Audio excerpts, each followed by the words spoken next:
If you carry a firearm and discharge your weapon in self-defense, you could face hundreds of thousands of dollars in legal fees and expenses. So carry the protection of CCW Safe, Self-Defense Legal Services membership. Upfront payment of all criminal and civil defense costs with no out-of-pocket for members.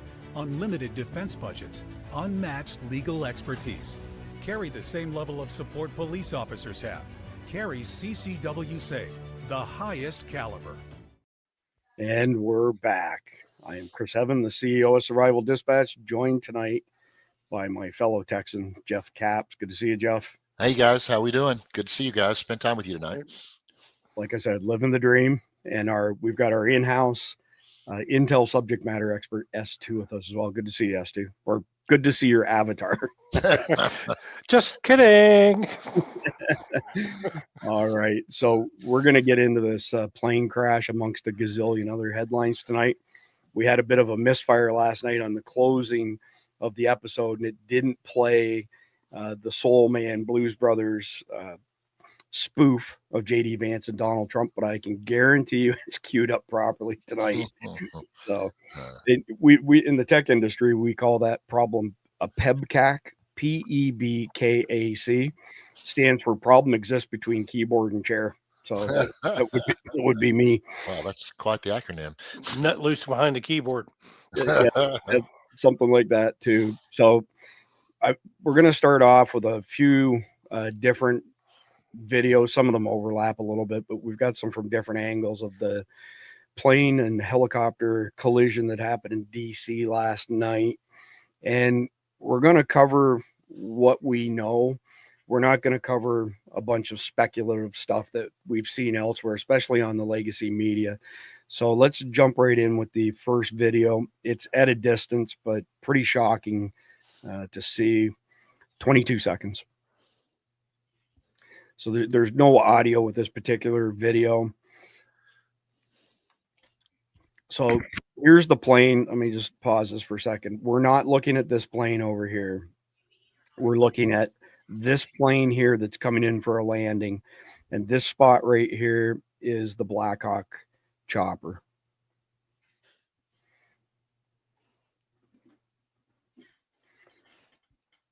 And that is all she wrote. Absolutely horrific deliberate. When you think about it.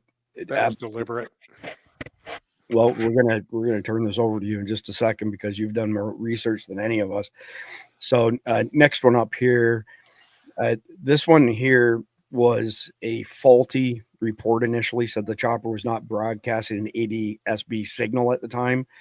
It was using a previous version of the same type of stuff. So it's a mode C transponder is what they were using. So this is what I mean about unconfirmed speculation. I was mentioning to S2 before we went live here. I made a mistake on Chimney Rock saying that it was going to be bulldozed because I, parroted what I had researched elsewhere and then had to do a mea culpa and apologize because that in fact was not the case. Lesson learned.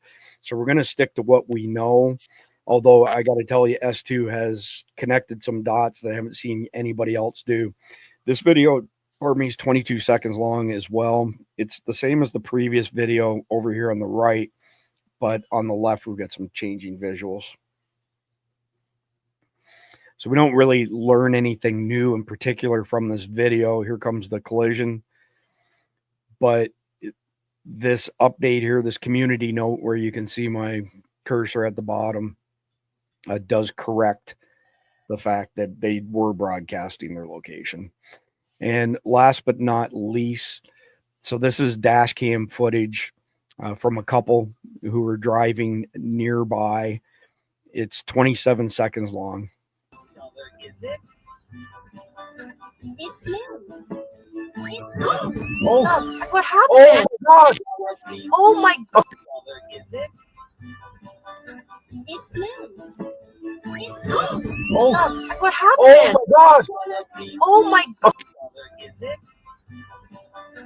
It's him. Oh, what happened? oh my God! So I let that play all three times, just so that the gravity of this sunk in. So there's a number of people, mainstream media, and actually even Donald Trump alluded to this. So we don't clearly have the information that Donald Trump has. And as much as I would like to blame this on DEI, and it may come out that it is based on DEI, we're not going to take that position just yet. So maybe Donald Trump has information we don't have, but I've been listening to people on the news channel over here all day say it's DEI hires. It may be. That is not confirmed. I've also heard some other stuff that it was related to the hiring freeze that Donald Trump put in place. I can't see it happening that fast that we would all of a sudden be shorthanded, although there might be some validity to the argument that there's been a shortage of air traffic controllers overall. But I'm going to wait until we get full confirmation on that. So S2, I'm going to pivot to you because you've got some really interesting information to share with our audience on this stuff that nobody else is talking about. You're on mute, S2. Yeah, so in looking into this, I did a little bit of digging on American Eagle Flight 5342. It was operated by a sub company of American Airlines called PSA Airlines. Mm-hmm. They're headquartered in Dayton, Ohio. So in putting things together, just over the last few weeks since the whole drone debacle and everything, there was something else that's headquartered in Dayton, Ohio, in or near Dayton, Ohio as well, and that's Wright-Patterson Air Force Base. So there's another thing that's interesting about Wright-Patterson Air Force Base as well, because there is a drone company called Anduril Aviation that is also part. It's actually there. I believe it's on Wright-Patterson Air Force Base. They're doing drone research, or they're actually doing drone development, and they're trying to do this for the Department of Defense. Another interesting piece too is that there was an executive officer in charge of materials that was relieved of duty at Wright-Patterson Air Force Base just earlier this week. And if we look at what does Anduril do, they make drones. They're currently have developed the vertical takeoff and land type drones that they want to put on aircraft carriers. So what else was seen during the drone debacle? Where else did we see drones? We saw drones over Wright-Patterson Air Force Base. Correct. So interestingly enough, it appears that the Army had just recently had a demonstration of Anduril's new tech 2 weeks before the inauguration. So for me, this all leads back to Wright-Patterson Air Force Base and Anduril. And the question I have, was there somebody on that plane that needed to be eliminated? Someone that stood in the way of Anduril being approved for a military contract? I think a closer examination of the passenger manifest needs to be made to understand who exactly was on that plane. Because when you look at the footage of that, which you just showed right there, there was two things to that. That was a deliberate crossing of paths with that plane. Number two, Blackhawks don't collide with things. They have what they call LiDAR sensors, which are basically collision avoidance sensors. So that for that not to have been deliberate is slim to none. So we actually have a video where the Blackhawk choppers have basically been turned into giant drones. They can essentially fly themselves. Yeah. And well, Mr. Mission Control over on YouTube is basically saying, he says that transponder was a drone signature, not a helicopter. Right.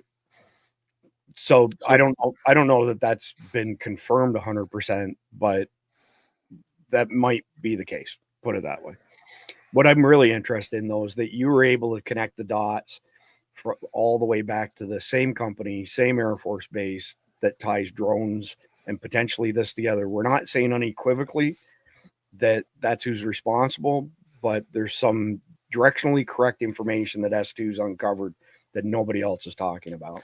So, well, and there's another piece of this too. So Trump put a freeze on everything in the last couple of days. So somewhere along the way, I think that freezing of everything triggered a response, and that may have been why this happened. Possibly. but we'll wait till the jury returns to make full judgment on that. But you make some good points that could potentially explain what happened. 72 hours, a lot more stuff will come out in 72 hours, or it won't. If it doesn't come out, then I'll probably have confirmation that what I'm saying is true. There you go. Jeff, I mean, I'm sure you're shocked as the rest of us to see this happen. And I know you read voraciously and you love to study stuff. So give us your 10,000-foot view of what you see, and then we'll move into some more content. So if we think about in terms of a little bit of a conspiracy here, and we talk about what S2 was saying about a guy being on that plane, they need to get rid of him. I could see that happening. I could also see a drone chopper carrying 3 alive bodies, not alive bodies up there, and being run by remote control, and they just put it in the way. I just hate to think that that's the case, that that's 100 or so people lives lost, not just here, but it's all over the world, and it's a very sad thing. But if it indeed was the case, I think one of the things that I saw on the videos that you had posted on the SITREP was that they found non-viable. They didn't say life forms. They used another form for that inside the chopper, which was upside down in the Potomac. And I would just hate this. This thing reeks of something not exactly right, and it doesn't sit well with me because nobody wants to see that. No, not in this day and age. It'll be interesting to see, what S2 just mentioned, what kind of information comes out in the first 72 hours. It'll still be interesting to see what comes out beyond that, but 72 hours is a good time frame for sure for them to, if they're going to release actual information on it. So, well, and also keep in mind who was being confirmed today. There were 2 key people that were being confirmed today. One was Tulsi Gabbard, and the other one was Kash Patel. Yep, exactly. So let's pull up the next one here, just because you stitched this together potentially with the drone stuff. So Lockheed Martin boasted of remote Blackhawk helicopter technology 3 months before tragic DC aerial disaster. And so this slide here, watch this Blackhawk helicopter fly itself. I'm going to play part of this video here.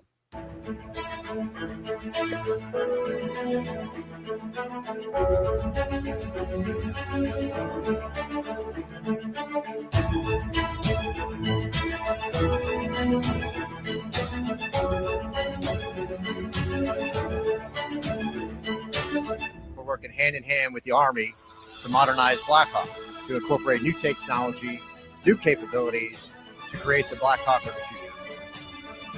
And one critical technology of all these things is autonomy. And that brings me here today. Are we really going to fly this optimally piloted autonomous Blackhawk in Connecticut from 300 miles away right here in Washington, D.C.? And the answer is a resounding yes, we're going to.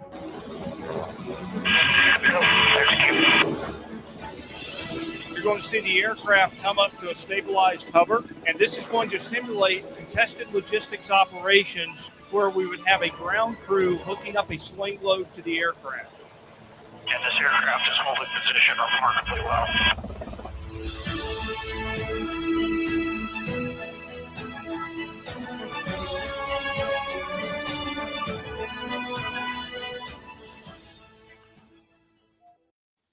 So pretty cool stuff. We have a really good friend who was a Blackhawk pilot for 20 years. That's Jeff Nicholas. He's been on Survival Dispatch News frequently. He's a good friend of mine, owns Compliant Technologies. He was, speaking of Blackhawks, he was flying in Mogadishu back in the early 90s when all hell broke loose there. We have been playing phone tag all day because I wanted to get his perspective, but he's traveling again today. So I expect to have Jeff Nicholas on sometime over the next few days, and he'll give us a very seasoned Blackhawk pilot's perspective on the crash, the autonomous technology that's being mentioned here. S2, I'd like to hear your thoughts on that autonomous stuff for the Blackhawk. Well, if it's autonomous, that means it can fly routes, pre-programmed routes. Now, what I don't know, I'd have to dig into that because this is the first I've heard of this. Well, it's not the first I've heard of it. It's the first more in-depth information that I've gotten on it. Fair enough. If it's flying routes, it's flying pre-programmed routes. But you also have to have the ability for the pilot to break in and take over in case anything goes bad. And it's a very similar technology to what hobbyist drones have. We use what we call iNavigator or Okay. iNav for short, where as long as we have a GPS on our drones, we can pre-program routes into our drones to be able to fly in a pattern that we want them to fly and then return home.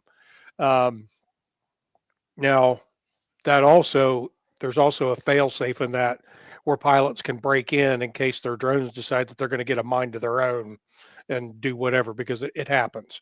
So you have to be able to break in and take over control from that route. So this concerns me is they're trying to build AI into this. Were they using AI in this? If they were using AI, did AI go crazy? Did conditions occur during that flight that AI didn't understand? So here's a rhetorical question for you that Cindy and I discuss on a frequent basis. Does life imitate art, or does art imitate life? How many things have we seen in Hollywood come to fruition, and how many times have we seen something that's happened in real life, mimic something that's come out of Hollywood? There's been some uncanny connections there over the years. Maybe we're living in the Matrix for all I know. But Jeff, your thoughts on a drone the size of a Blackhawk chopper? I mean, this ain't your granddaddy's drone anymore. Guys, anything's possible now. We see what they've got. I've seen videos of some of those drones taking off from aircraft carriers, and they have them. It's pretty amazing that what S2 pointed out just sent a chill up and down my spine earlier, because if they can make that completely autonomous, then I'm assuming S2 that they have someone on board that just in case the thing happens that you need to take over. Would that be in a remote base somewhere? It could be either or. Okay. I think these guys we're getting way ahead of ourselves, and I can see the good of it in the long run, potential good of it, but I can also see where some problems could come up, and man, this is one of them, and this is a horrible one to come up so early in this technology. It seems to me that we're in an awful rush here to recreate Skynet from the Terminator movies, and that's why I asked that rhetorical question. So move into the next page here, videos, I should say. Trump announces no survivors. So this was Trump's reaction not too long after it happened. There's two short videos here. I'll play a portion of each of them. The work has now shifted to a recovery mission. Sadly, there are no survivors.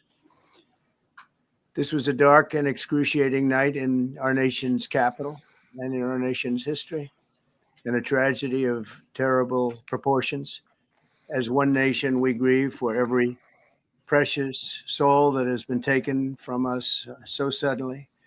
And we are a country of we are in mourning.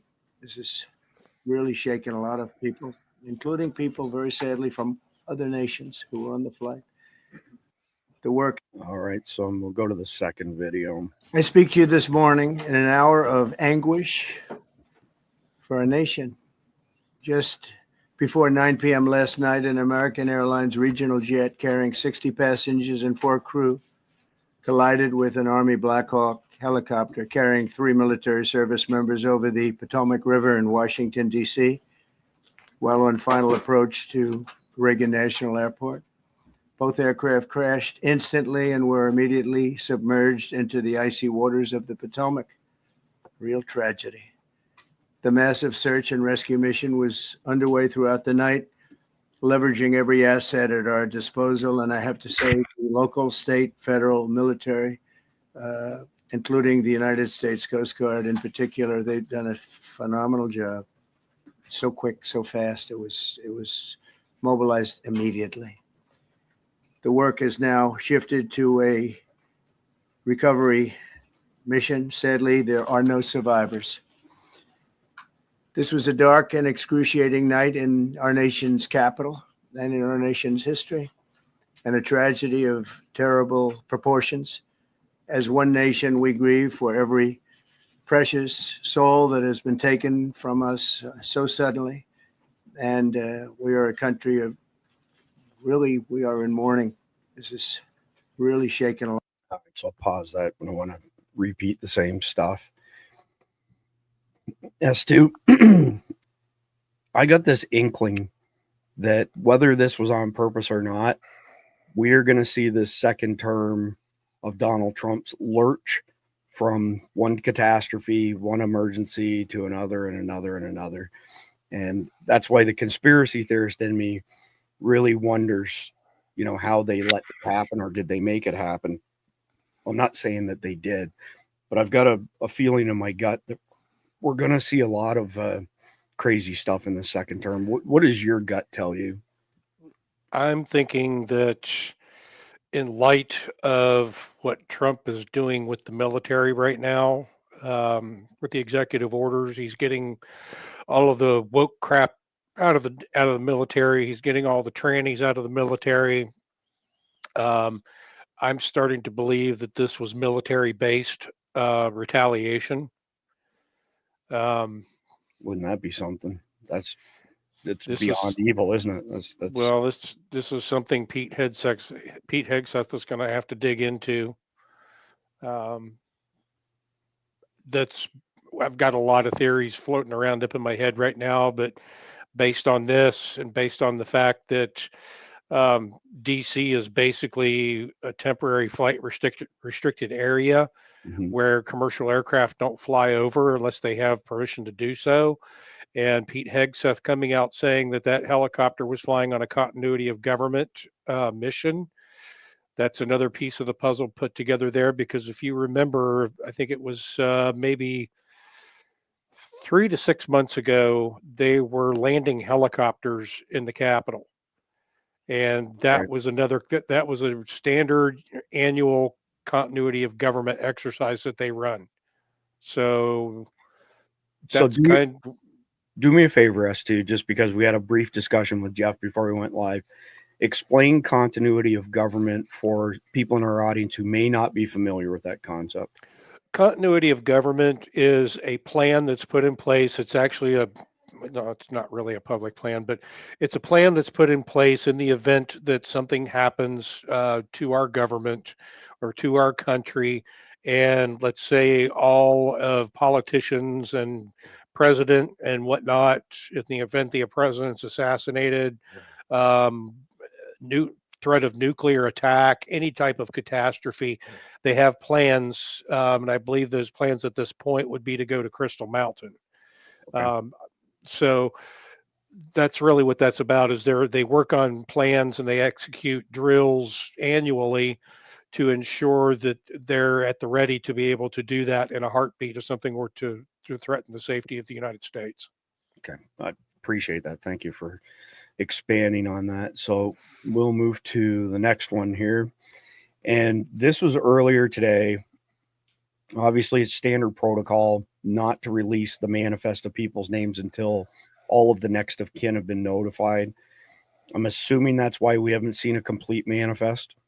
You know, maybe it's something else, but that seems to be my thoughts on it, at least. So 50-second video here. We are now at a point where we are switching from a rescue operation to a recovery operation. At this point, we don't believe there are any survivors from this accident. And we have recovered 27 people from the plane and 1 from the helicopter. The district office of the medical examiner has leaned on reuniting these bodies and these people with their loved ones, and we will continue to work to find all the bodies and collect them and reunite them with their loved ones. We should also acknowledge that the Virginia medical examiner and the Army medical examiner are involved in this operation and a very important part of getting people identified. So. All right. So I'm going to move on to the next one just because you brought up Pete Hegseth's name. So there's a short address here from Pete Hegseth. Kind of crazy way to start out your new position as Secretary of Defense. But let's go ahead and have a listen to what Pete had to say. Well, thank you, Mr. President. Again, I want to echo what the Transportation Secretary said about your leadership. From the moment we found out about this, we were in contact with the White House trying to determine exactly what happened. I would echo it as well. No excuses. We're going to get to the bottom of this. We first and foremost from the Defense Department want to pass our condolences to the 64 souls and their families that were affected by this. Never should happen. And certainly the 3 soldiers, Captain, Staff Sergeant, and CW2, Chief Warrant Officer, on a routine annual retraining of night flights on a standard corridor for a continuity of government mission. The military does dangerous things. It does routine things on the regular basis. Tragically, last night, a mistake was made. I think the president is right. There was some sort of an elevation issue that we have immediately begun investigating at the DOD and Army level. Army CID is on the ground investigating. Top tier aviation assets inside the DOD are investigating, sir, to get to the bottom of it so that it does not happen again, because it's absolutely unacceptable. But I want to echo what the Transportation Secretary and you, Mr. President, said, because it pertains to the DOD as well. We will have the best and brightest in every position possible. As you said in your inaugural, it is colorblind and merit-based. The best leaders possible, whether it's flying Blackhawks and flying airplanes, leading platoons, or in government. The era of DEI is gone at the Defense Department, and we need the best and brightest, whether it's in our air traffic control, or whether it's in our generals, or whether it's throughout government. So thank you for your leadership and courage on that, sir. And all right, we'll pause it there. S2, I'll go to you first. Thoughts on Hegseth's address there? I don't think he really knows what happened. I agree. That's probably a pretty safe bet. I also think, though, that Pete Hegseth, based on, we have a number of mutual friends, including Bill Brown, a bunch of other SEALs that I'm friends with and he's friends with. They have all told me that Pete Hegseth made a great candidate for Secretary of Defense, and they worked really hard to get him confirmed, is that he's extremely pragmatic when it comes to really serious stuff. So I have to believe that he's definitely going to cross his T's and dot his I's before he says anything that could be wrong. Not that he's infallible. Jeff, what's your gut tell you on Pete Hegseth's response? You're on mute, Jeff. Sorry, guys.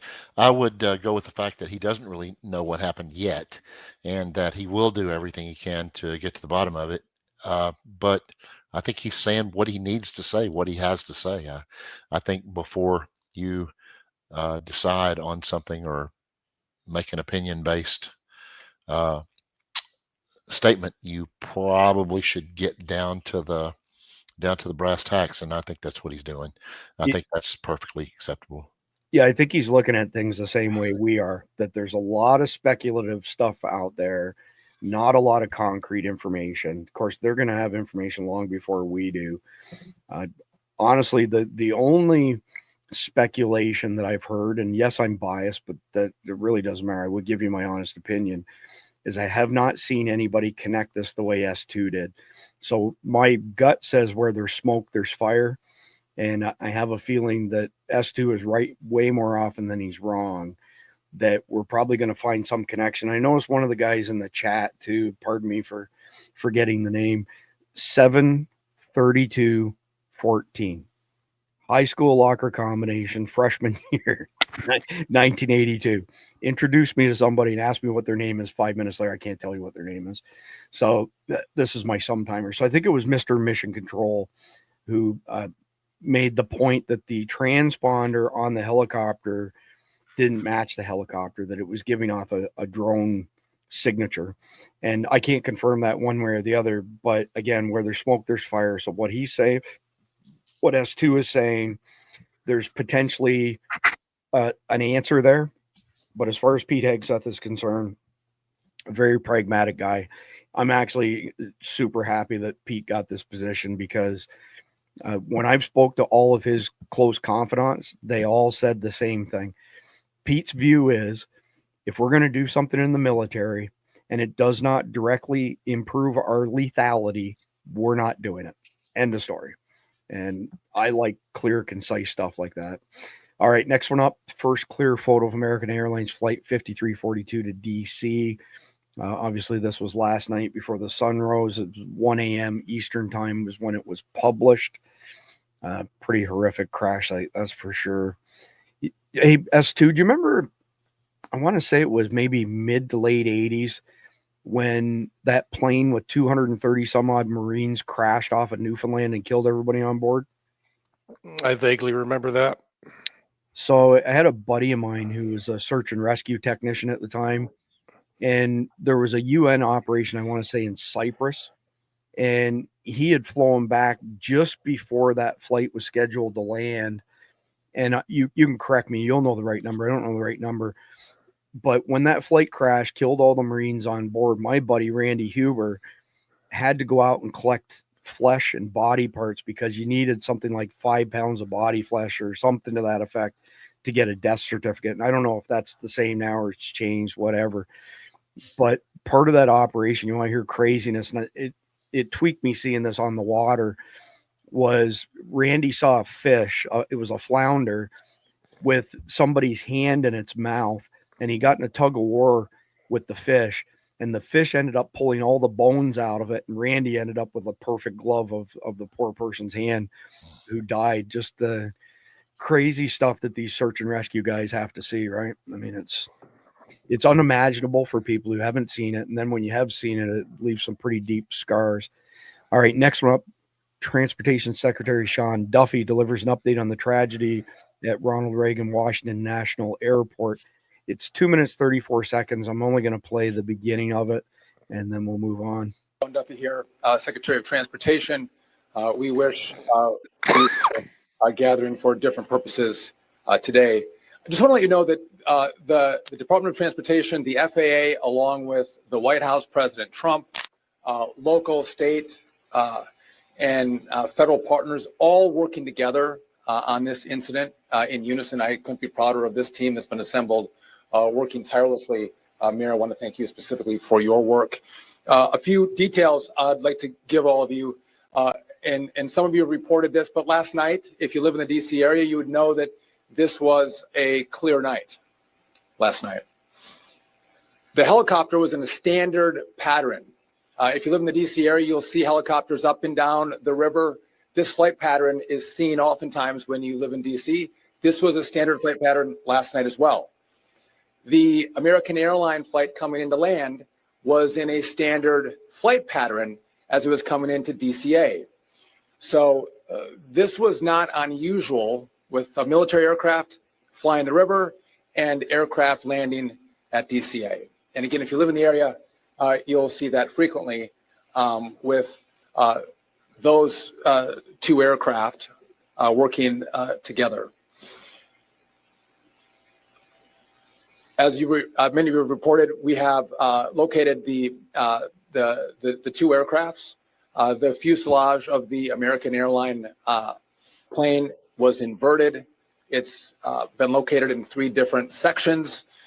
It's in about waist deep water. So that recovery is going to go on today as that recovery takes place of the fuselage. All right, I'll stop that. There's no real new information. This one's pretty crappy. CNN commentator apologizes, deletes post blaming Trump for DC plane crash. These people are literally beyond the pale. So Bakari Sellers, a top CNN commentator on Wednesday, apologized and deleted a post blaming President Donald Trump for the horrific plane crash in Washington, D.C., a midair collision between a regional American Airlines jet, U.S. Army Blackhawk helicopter late Wednesday night close to the Ronald Reagan National Airport reportedly left no survivors, as Americans were reeling in the aftermath of the crash. One CNN commentator, Sellers, swiftly took to X, formerly Twitter, to blame Trump for the tragedy. 8 days ago, Sellers wrote, referring to Trump's recent inauguration to become president at the time, it remained unclear what caused the crash. Many X users were outraged. So I'm missing something contextually here. I don't know. I guess he's saying that it only took 8 days of Donald Trump to be in power to have this type of crash. I don't know that doesn't strike me as bad as it was made out to be. So we'll move on to the next one. A man waiting for his wife at Reagan National Airport was on board the commercial plane that crashed. Tells local news that she texted him shortly before the crash. I'm just praying that someone is pulling her out of the river right now. That this is brutal. This is not very long after the crash. 35 seconds. I'm just praying that somebody's pulling her out of the river right now as we speak. That's all I can pray for. I'm just praying to God. When was the last time you spoke with her? She texted me that they were landing in 20 minutes. Can you show us a text message that you got from her?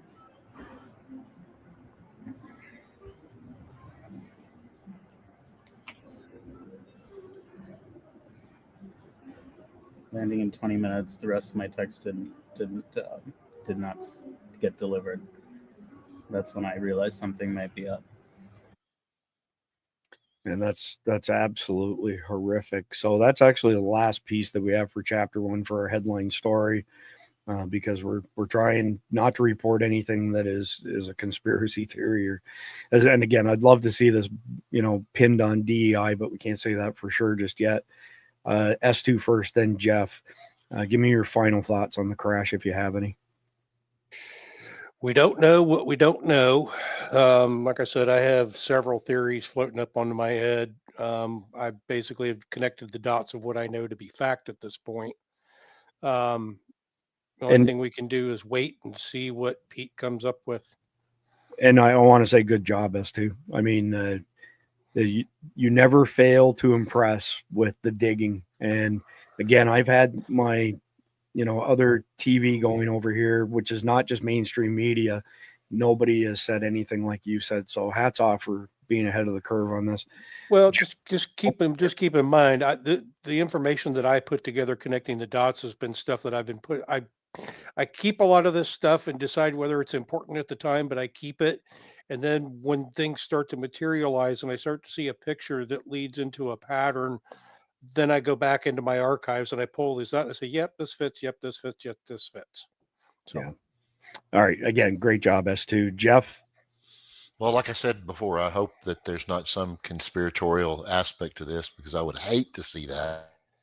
Everything from finding things to make Trump's presidency one mess after another. But I got to be honest with you, what S2 said just totally fascinates me. I think I would like to see if an NCSI type of audit or what was the shape of the bodies like. I'd like to know what the military people, when they find what actually was the cause of death, were they alive on that chopper when it got hit, or was it a setup where they just put 3 bodies in there? And then who went after what when it went in the river? Was that the first thing they went after? What were they, if they were trying to cover up something, what were they trying to cover up? This thing reeks, to me, it reeks of conspiracy, but at the same time, I pray to God that that's not what it is, because it's not what we need. My guess, Jeff, would be, we're not even 24 hours past this incident. My best guess is we're going to hear something before noon on Monday. Whether it is we don't know what the cause is and won't be able to determine it, or we're waiting for black box information, or here's where the problem lied. But I think S2 is right. About 72 hours, we should have some clarity on what happened. So again, that's the end of chapter 1. But before we go into chapter 2, and we have a ton of headline news for chapter 2, I want to just mention a couple quick things. So my team right now is building the second iteration of Clout Hub, CLOUTHUB.com, owned by my good friend Todd Callender, a very notorious federal level attorney, CEO of a global insurance company. He's an amazing guy. And the new platform that we're building is called Liberty Club. It'll be launched on February the 20th. And this is a censorship-free platform that we're building. The servers are offshore. We're not going to kowtow to anybody out there, whether it be big tech, big media, big government, big brother, or any of the above. And as you can see in this graphic here, freedom of speech for all. My team's done an amazing job. Yes, I'm biased, but this platform has all of the features and then some that you would expect from X, Facebook, Rumble, YouTube, etc. And when we broadcast to Liberty Club, the shackles will be off. Elon Musk deserves credit for restoring a significant element of freedom of speech, but there's still a lot of code under the hood on X that penalizes conservatives. And there's some people who believe new boss is the same as the old boss because the H-1B visa debacle. He went after a bunch of conservatives because they disagreed with him. That's not going to happen on Liberty Club.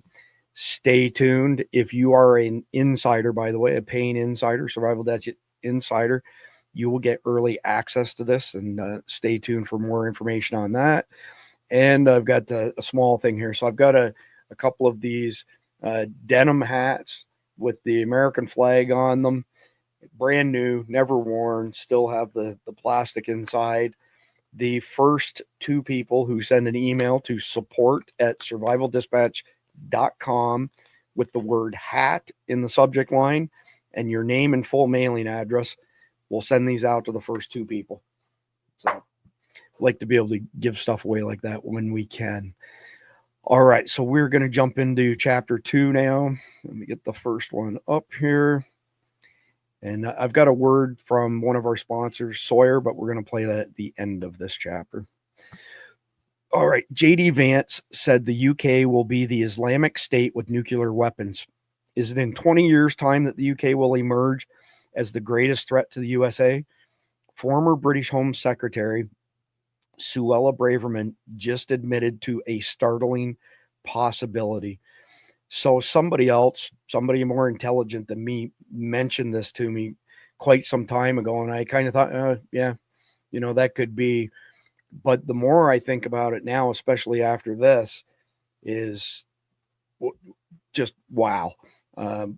We could end up with the UK being a Muslim state with advanced nuclear weaponry, and it's not so far-fetched now. And I had dinner last week with a guy from Australia, and he's done a lot of work in intelligence, undercover intelligence, military stuff.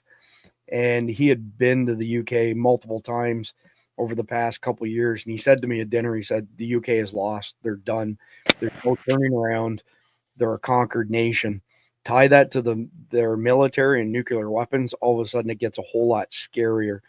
34-second video, then we'll discuss this. Class. Vice President J.D. Vance said at the National Conservative Conference, at which I also spoke in the summer here in DC, that the UK was going to be the first Islamist nation with nuclear weapons. I don't think he was entirely joking.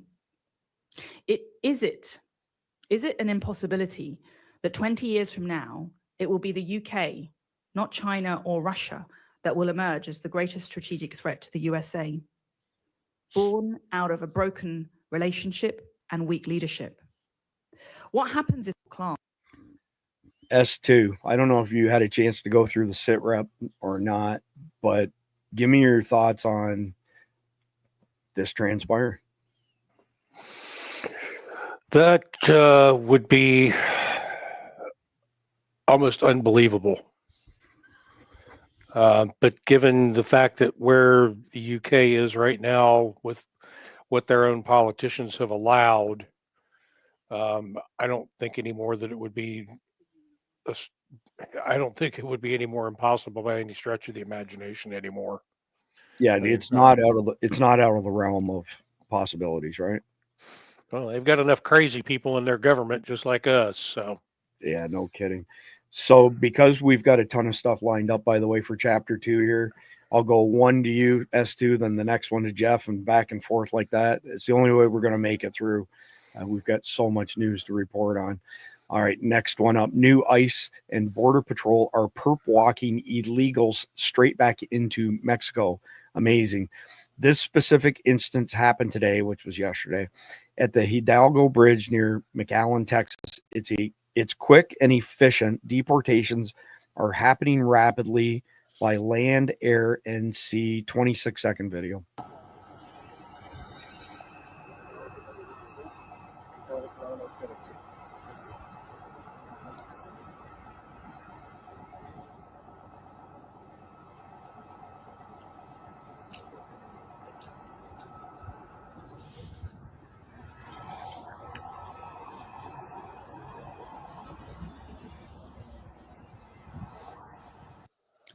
So I don't know why, Jeff, but when I saw that video, for some reason it reminds me of Eddie Murphy Delirious describing when he's driving his car with his girlfriend and she says something ridiculous and he's like, get the fuck out, bitch. That's all I can think of when I see this video. Throw the brakes on, get out. But as a Texan, you got to be pretty happy to see this happening. Yeah, I've been on that bridge. I listen. I couldn't come at a better time. And what I'm hoping is that this, because they are publicizing the crap out of this, which is great because it's going to affect people psychologically in other different ways. And I think some of the smart people, if they are indeed smart, will go ahead and say, you know what, I think I'd like to voluntarily go back. Now, this is a dream of mine, okay, obviously, but they would be willing to take that step and walk back over on their own in order to have the opportunity to actually come back and build their life here. But these cats right here, man, I think that's got to be the most shameful thing. you're getting perp walked back across the bridge into Mexico, and I think they've got shackles on, don't they? Or don't they have handcuffs on? They're handcuffed, yeah. Yeah, that's awesome. That is so awesome. I'm surprised there's not people on the side of the road clapping. So pardon the cussing, but we got a saying in Texas: if you fuck with the bull, you get the horn. Yeah, happen right. So yeah, Trump said FAFO, right? That's pretty cool, I think. Yeah, absolutely. All right, S2 coming to you with the next one here. Golly, but my tabs are like so small. I've got to clean some of this up so I make sure I get the right one. No shortage of information to share here. All right, here we go. New York City Mayor Eric Adams, who desperately wants a pardon from Trump in his corruption probe, abandons the city's sanctuary status and cooperates with ICE during deportation raids. 1 minute, 44 seconds. May or may not play the whole thing. Mayor Eric Adams is raising no objections to the raids by immigration officials in the Bronx, saying in one case the NYPD coordinated with the arrest of a particularly violent suspect. He said, quote, "We will not hesitate to partner with federal authorities to bring violent criminals to justice, just as we have done for years. Our commitment to protecting our city's law-abiding residents, both citizens and immigrants, remains unwavering. But the coordination comes despite New York City's sanctuary status, designed to protect law-abiding immigrants and due process rights, regardless of legal status." Comptroller Brad Lander says he'll be looking at the role the city played and continues to play in any arrest made by ICE. So, S2, I want to get your thoughts on this pretty big turnaround on Eric Adams' part, right? We saw before Biden's admin ended that Eric Adams went against the old Biden admin, and then all of a sudden they came up with a whole bunch of charges against him. And now that Trump's in power, he's done a 180 from where he was not too long ago. What are your thoughts? Is he just saving his own hide, or is the cop in him coming out because he was a police officer for many years? Curious to hear what you got to say.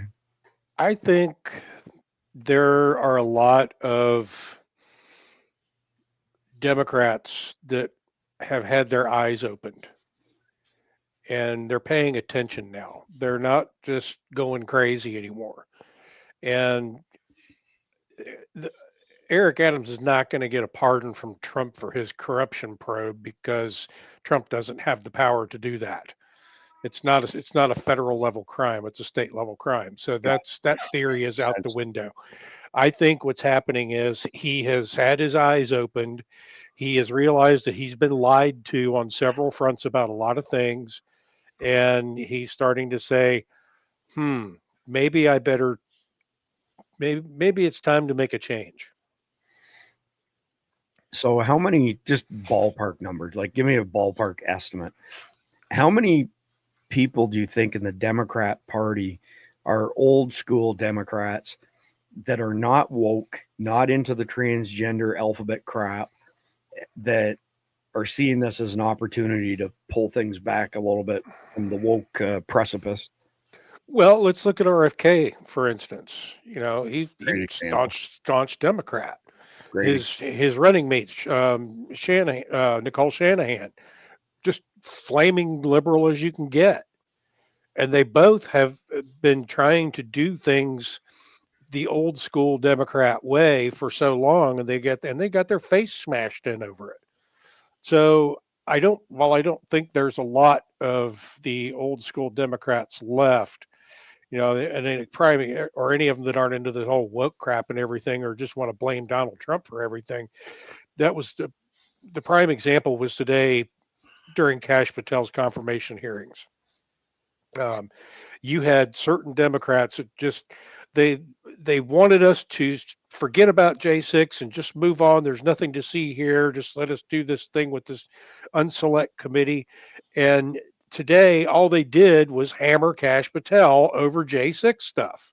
And it's like the hypocrisy is overwhelming coming from these people now. I don't think there's many of these people that are of the old school ways anymore. I think they've just gotten so drunk on power that they don't know what they're doing anymore. I would say that quite a few people in the live chat agree with you on that. So good call. All right, moving on to the next one. DHS Secretary Kristi Noem has announced she and Trump have stopped all grant funding for the NGOs who are assisting in the invasion of the United States. I'll let her say it because she's a lot better looking than I am. 3-minute video. We'll play a portion of it. Yes, well, thank you, Will, for inviting me to be with you. Today, we are announcing that we have stopped all grant funding that's being abused by NGOs to facilitate illegal immigration into this country. So it's amazing to me the hundreds of millions of dollars that have been spent by the federal government that has been sent to NGOs to facilitate this invasion of our country. So I've taken action to stop those funds, to reevaluate them, and to make sure that we're actually using the taxpayer dollars in a way that strengthens this country. So I think people are curious when we look at grants that are given out by federal agencies at how they're utilized, and that evaluation needs to be done. We're not spending another dime to help the destruction of this country. We're going to make sure that we follow through on what President Trump has promised, and that's to make sure that we're securing our border, departing those who are here illegally, and committing criminal actions, and that our taxpayer dollars aren't spent to help it. So, Jeff, before you go, I just want to briefly reiterate. So I had dinner last week in Vegas with one of Trump's advisors, a guy who's really close to Trump.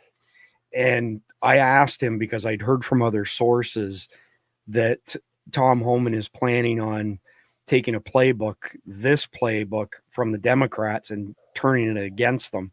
So essentially what's happened here, and you're aware of this, and most of our viewership's aware of this, that the Biden admin gave untold amounts of money to these NGOs to facilitate the invasion of our country.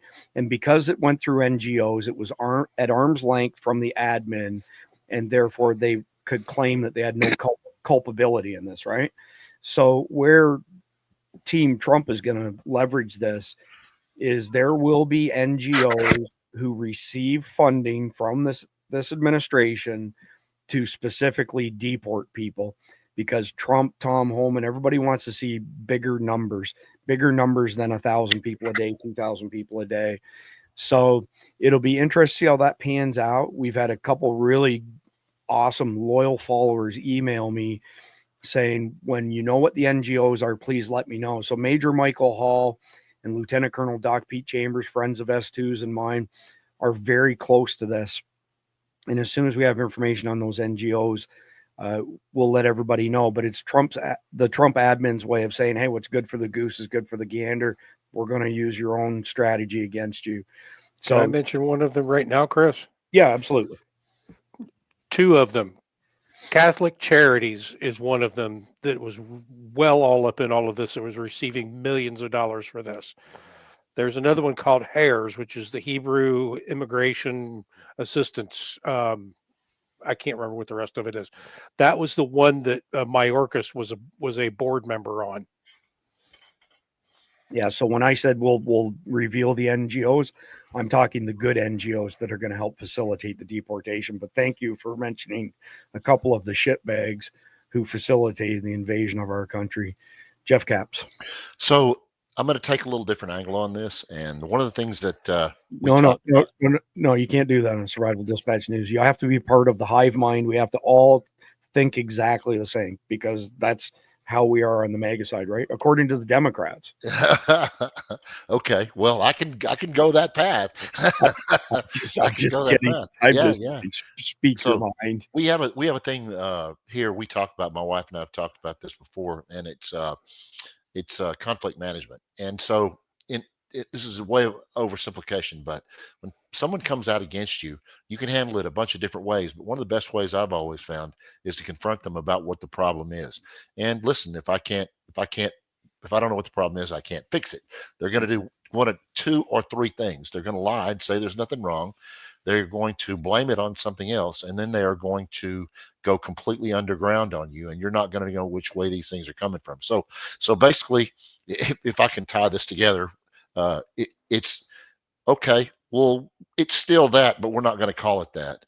And they're throwing shade on some things, but they're just going deeper underground with the way they fund these things. They're changing the names. They're changing the lineage of the groups, or the way the money reaches the groups. And it's just the same thing. And if our guys on our side were to go back and use that same tactic against them, why the hell not? Look how it's worked so far to this point. What's good for the goose, man, do it. And let's see what shakes out, because we already know the momentum, the way the momentum is going right now. There's going to be a lot of pitch battles, but there's going to be a lot of ground lost by the other side, and I can't wait to see how this thing turns out. That was my country boy thought process. The problem is that we have a manpower shortage. We have 660,000 active duty law enforcement officers in the country, many of whom can't directly participate for one reason or another, various legalities as far as deporting people. But when Trump essentially opened it up to the U.S. Marshals and other branches of law enforcement to participate in the deportation process, mass deportation process, we gained about 10,000 bodies from that. But what we also gained that some people aren't aware of is that any law enforcement officer, let's say who's at the state, county, or municipal level, can be sworn in as a U.S. Marshal at any point in time, and then can participate in the deportation stuff. So even when you do that, we still don't have enough manpower to get all these invaders out of our country. So the plan of engaging favorable NGOs is essentially to tap into additional manpower, but have it at arm's length away from the government. So if somebody steps on their dick, does something out of line or whatever, it's not directly tied to the administration, or at least that's what Obama and Biden and Brennan have had us believe. So that's the purpose of doing the NGO route, basically, is to increase the head count. So can I add one more thing? That's sort of a force multiplier if you think about it. Yes, it's sort of a force multiplier with regard to not only that, we have massive technology in our side, and if the wall gets built, so there's a lot of things here that once those funnels are shut down or narrowed down, then we have a tremendous force multiplier with regard to what we're able to do with the resources that we do have from a tactical position. So force multiplier is a good way of putting it. S2, go ahead.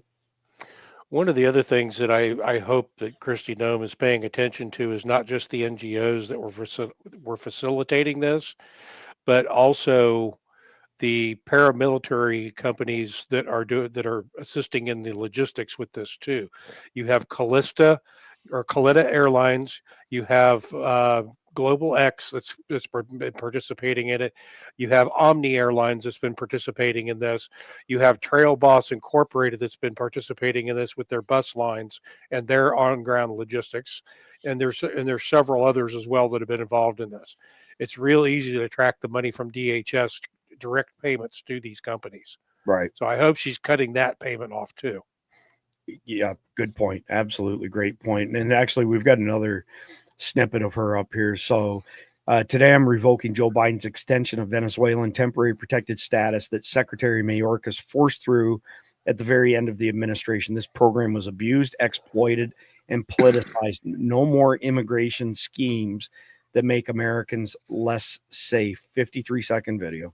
In the Department of Homeland Security, Secretary Mayorkas put in place an 18-month extension of the temporary protective status. I rolled that back.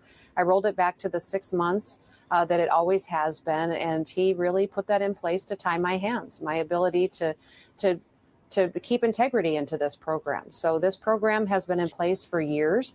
We're going to make sure that it's used properly, and that's the president's heart and desire as well. So when the president gives a directive, the Department of Homeland Security will follow it, and we're going to make sure that those who come in under a program, under a visa, and are here in this country, that they're following the rules of that program. That's been abused over the years, and it needs to be fixed. To those folks who are in violation of these programs, they need to recognize that they're accountable to that. They agreed to follow the rules when they came, and that they need to be held accountable when they don't follow them.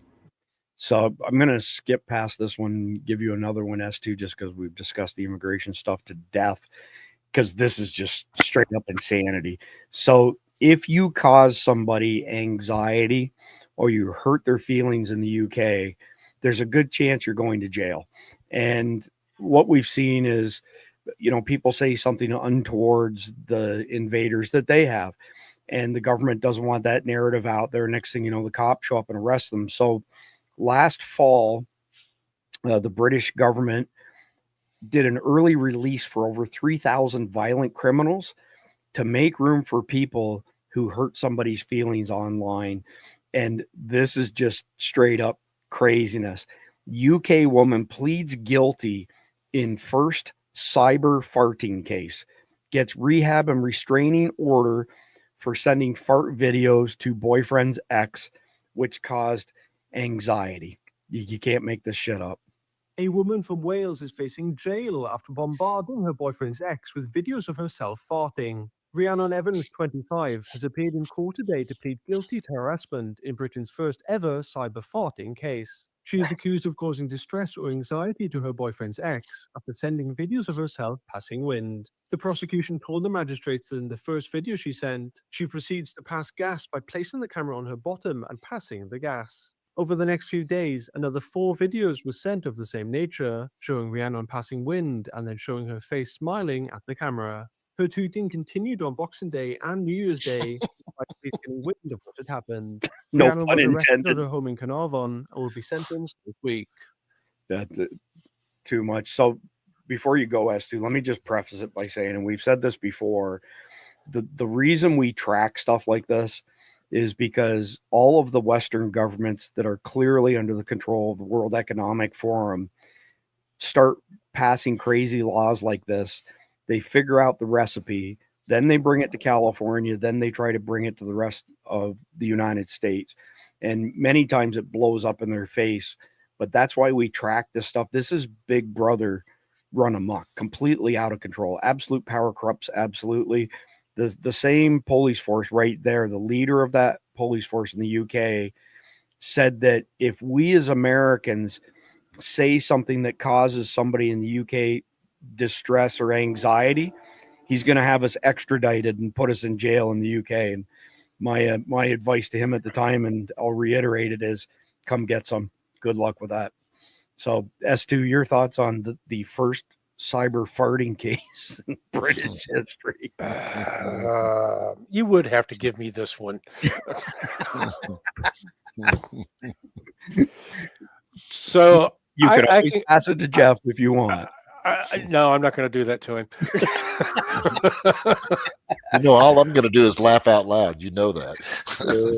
So the question I have is, what was this woman doing sending videos of her farting to her boyfriend's ex and doing it repeatedly? I mean, the law is stupid enough as it is, but just being stupid like that is just pointless. It's like, why? So I'm kind of feeling like in this case, maybe she deserves it a little bit. I don't know, but what I do know is that causing anxiety for somebody, nobody promised that life was going to be all roses and rainbows and bullshit. So anyway, Well, you got bullshit there. yeah, absolutely. All right, moving on to the next one. Chicago ICE, they're deporting the father here. Minute 53 seconds. Not sure that I'll play the whole thing, but this is a preview of how this stuff is going to escalate. And we've been predicting this. We're all in favor of getting the invaders out of our country, criminal record or not, because as soon as they entered our country illegally, they're all criminals. But this is the beginning of what I predict and been predicting for a while is going to get pretty ugly for law enforcement officers on the front line of the mass deportations. Pussy bitches, all of you guys, pussy motherfuckers. I hope your families die. Fucking bitches. Can we know and your kids die. Give us at least something. Where do we find him? Fucking pussies. Se lo llevaron. Dice que lo van a interrogar. Fucking low life. Where the fuck are you guys taking my dad? Back to Mexico. That's where Jeff. She could go with him. Yeah, exactly. Jeff, give me your thoughts from the perspective of how ignorant they were and what you see happening going forward. I personally think they're going to get emboldened, and we're going to see some deaths as a result of this on both sides, and it's not going to be pretty. Yeah, that's exactly what I see, and I feel like we got guys that are frontline heading into some very tough territory, and we don't know. Like let's just take an enclave in Detroit for instance, where you can't even send a police officer, but if you have somebody you want to ship out, you still got to go into that enclave and get them out. I mean, listen, if you think that some of these people are not going to lay down, they're not. I don't know how the officer can sit up and take that verbal abuse. That's a lot more control than I would have. That's probably why I'm not a police officer. But in the past, when I've had jobs where security was part of what we did, we still had to take some abuse, but when it got to a point, you responded.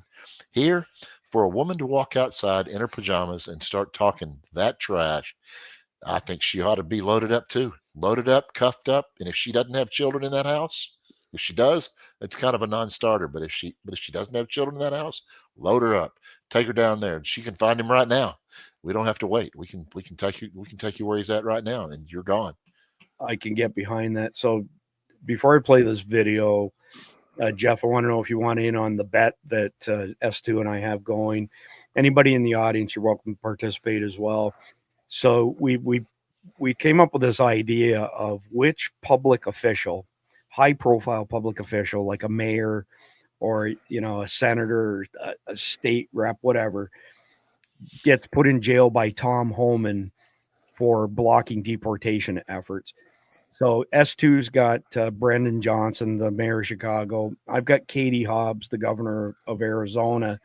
But I actually think, what's her name here? Michelle Wu, the mayor of Boston, is a strong candidate as well. So here's the deal. I'm going to play the video. Then you tell me who your bet is, Jeff. And then S2, you can weigh in on Michelle Wu here.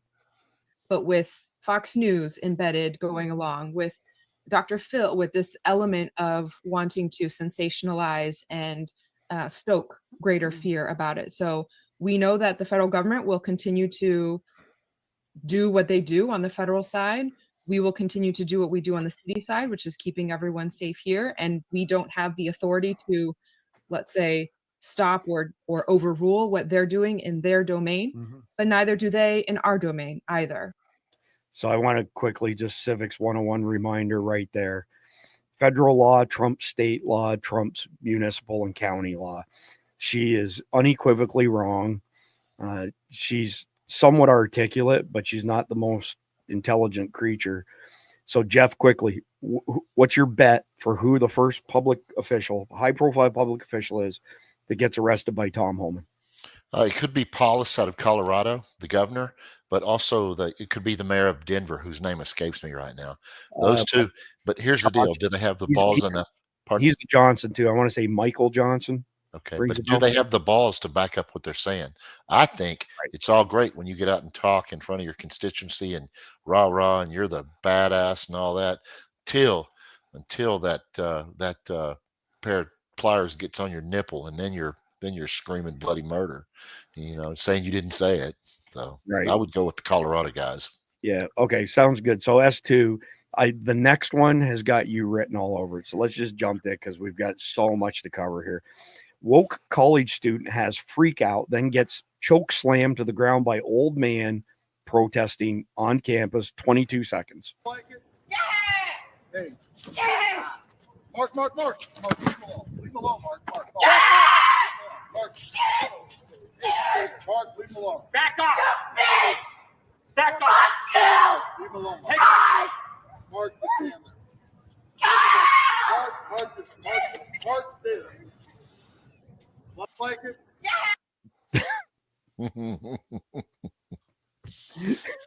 Good. Just run with this.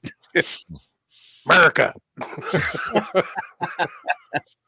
That child needs to be, somebody needs to go pick him up in the paddy wagon and take him over to the little white coat room.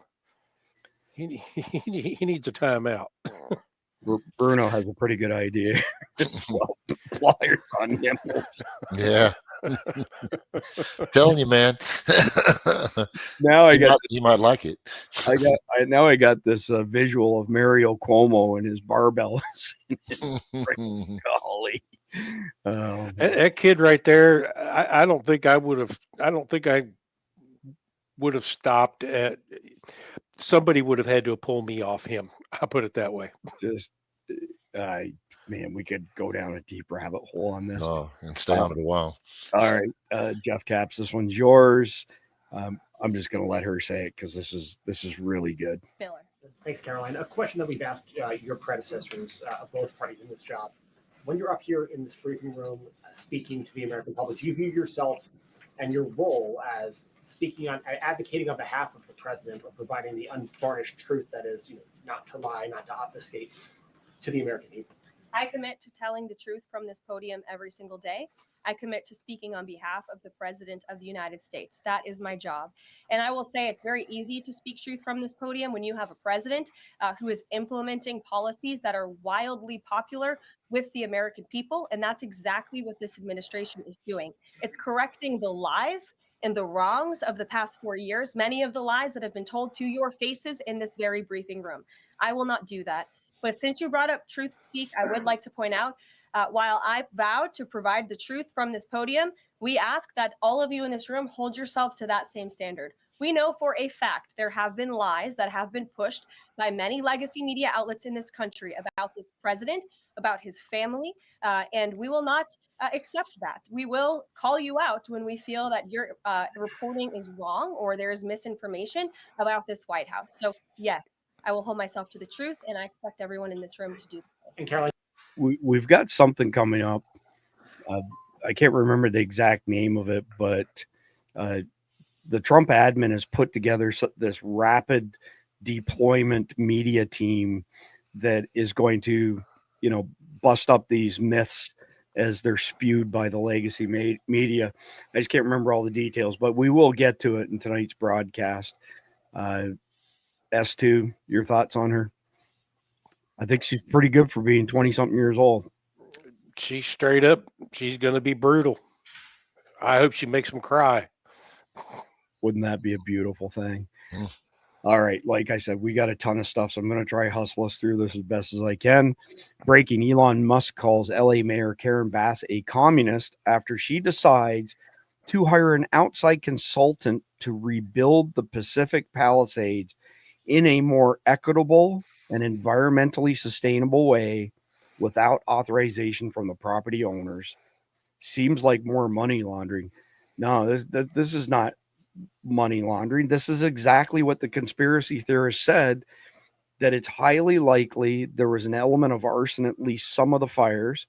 BlackRock is already sending people with checkbooks to buy these burned down homes, these lots, so to supposedly build LA 2028, which is supposed to be one of these 15-minute smart cities.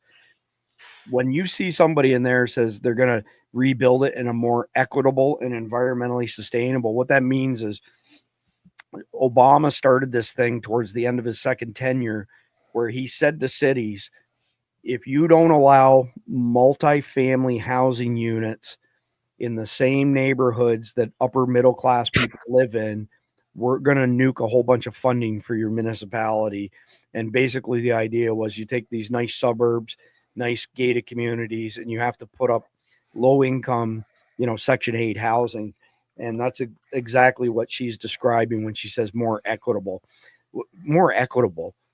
What the fuck? The harder you work, the more money you make, the better you do. Just because you're on welfare doesn't mean you get the same things that the rest of us who work insane hours get. It's communism. She used to go to Cuba all the time. She was bum buddies with Fidel Castro, Justin Trudeau's father. Go ahead.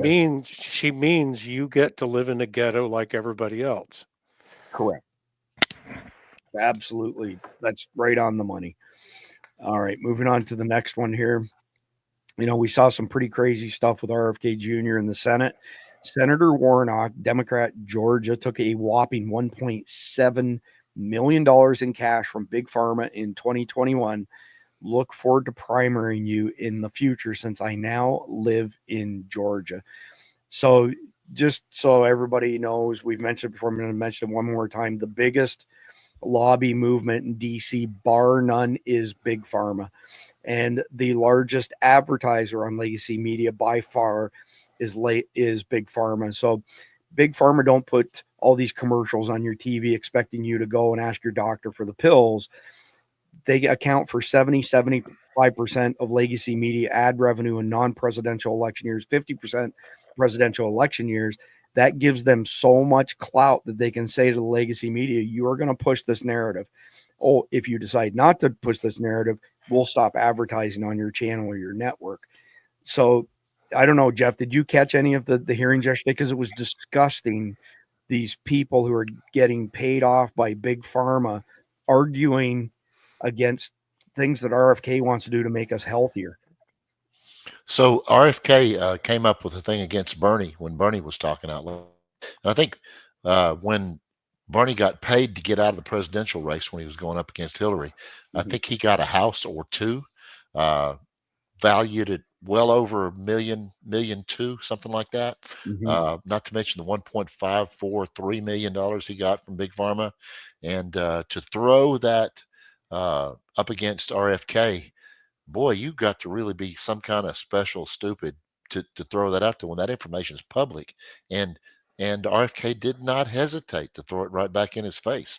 And then he tried to change the narrative, but it was too late. I think part of the group that was actually in that chamber at the time those hearings were going on busted out laughing when he did that, and it was kind of funny. And of course, Bernie and his comb over. God, please. Yeah, I guess Bernie's not really a socialist after all. Sounds like it, doesn't it, S2? Sounds like he's not really the Marxist he claims to be. So, yeah, no, exactly. And Warnock, pedo. Yeah, there you go. Yeah.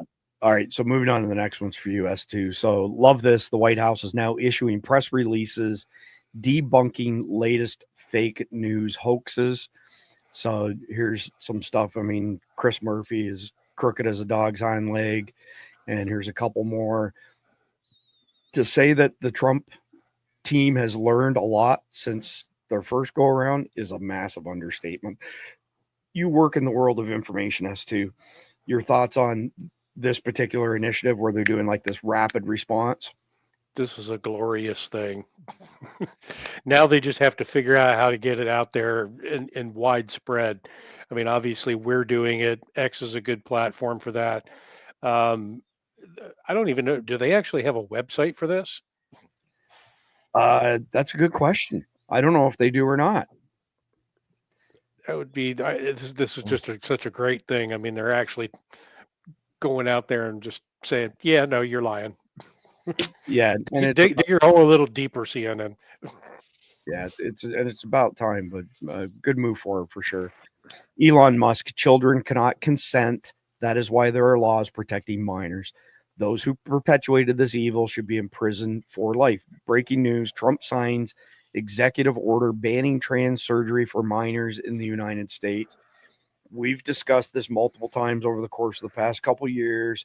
And before anybody jumps in and says executive orders are easily overturned, yes, they are. Trump is getting us off the X. The people that we know that are close to Trump are going to have told us unequivocally that Trump is going to do everything in his power to get Congress to codify this stuff in law and not just executive orders. I'm going to move ahead to the next one. Wait a minute, Chris. Go back to that for a second. There's a secret in there that I don't think a lot of people realize. What's that? So, where he says that his executive order, where you said his executive orders can be overridden or ignored or whatever, here's what it is. It says, my order directs agencies to use every available means to cut off federal financial participation in institutions which seek to provide blah, blah, blah. The order is directed at the agencies. He's not doing it directly himself. No, I get that, but the same thing that can be done with an executive order can be undone with an executive order by the next team. That's why the Trump team is going to work really hard to codify all this stuff in law and not leave it in something that could be easily undone. I get your point, but it's still easily undone by saying, well, now our advice, the executive's advice or guidance to the agencies is to do something different. But this is a move in the right direction at the end of the day. Yep. All right, let's get to the next one here. Speaker Mike Johnson has announced that Congress will investigate Joe Biden's pardons of his family members. I'm guessing both of you will probably want to weigh in on this.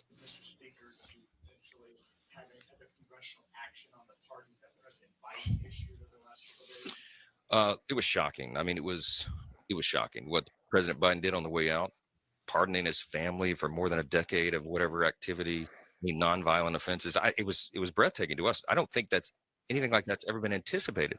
And by the way, go look at the tape, 4 years ago, when it was just implied that President Trump might do something similar. They were apoplectic. Joe Biden himself, Adam Schiff, Chuck Schumer. Roll the tape. They all said that would be crazy and unconscionable. And now they're cheering it along.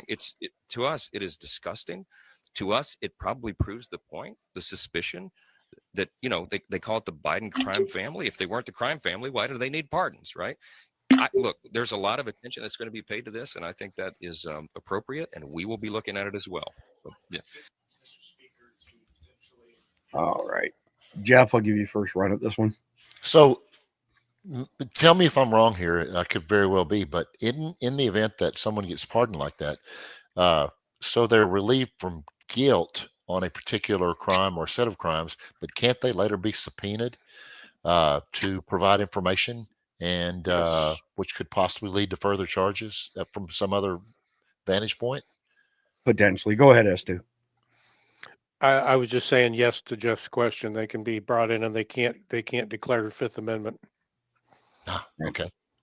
So they could either incriminate some other people or they could incriminate themselves deeply on other charges, even for that matter, right? Correct. Would that be, those charges only go back. So if they go in there and they perjure themselves, that in itself is a crime. Right. So the pardons only go back 12 years to the point of where Joe Biden left office. So any crimes they commit beyond that, the pardon doesn't apply. I could see the current administration using that very I wouldn't call it a loophole. That very that's a good way of putting it. Yeah. All right. So the reason I put this one in the brief today is, we have a national crisis with mental health issues, and here's just another example of that, and needs to be off the streets ASAP. Could not agree more.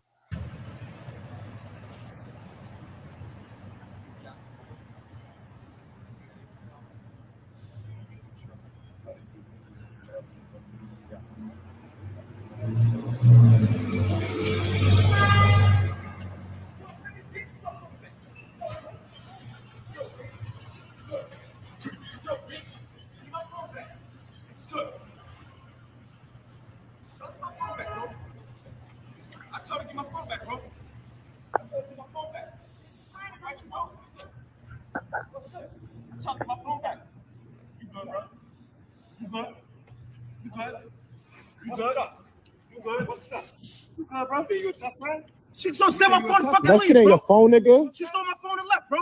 I've been friends with her for malice, stole my phone and left, bro. She ain't steal your phone, bro. Yes, she did. I had She like 3 didn't. phones, bro. They didn't take shit from you. Daily occurrence in major cities. S2, you want to weigh in on mental health crisis?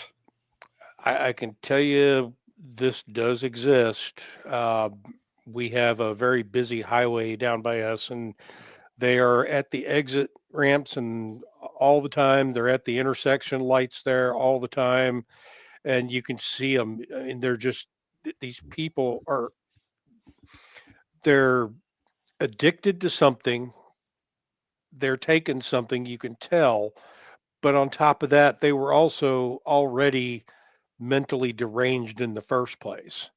So, yeah, we haven't had any cases of where anybody has been bothered by these people like that, but these people need some help. Yeah, 100%. All right, moving on. Remember the DC madam who ran an escort service for government elites? She told Alex Jones she wasn't suicidal and then was promptly suicided. Guess who blocked her client list from being revealed? Judge Merrick Garland. And the lawyer who represented a woman convicted of running an escort service for well-heeled customers in Washington, D.C., said he wants to release more information from the case, but he cannot legally do so. One America's John Hines has more on the case. The U.S. Supreme Court has denied a request from a lawyer who once represented a woman known as the D.C. Madam to release records from her famous escort service. The records were ordered sealed back in 2007 and contain information that the lawyer in the case says could affect the 2016 presidential election. The lawyer in the case, Montgomery Blair Sibley, says that he wanted the Supreme Court to lift a lower court order keeping the record sealed. And the judge presiding over the lower court where the case sits bottled up, that would be D.C. Circuit Court Chief Judge Merrick Garland. In this particular case, he's the chief administrative judge there, and therefore he has his hand on the throttle or the brake of the processing of all the cases. My case has been up there since March 9th. So we're closing in on 30 days.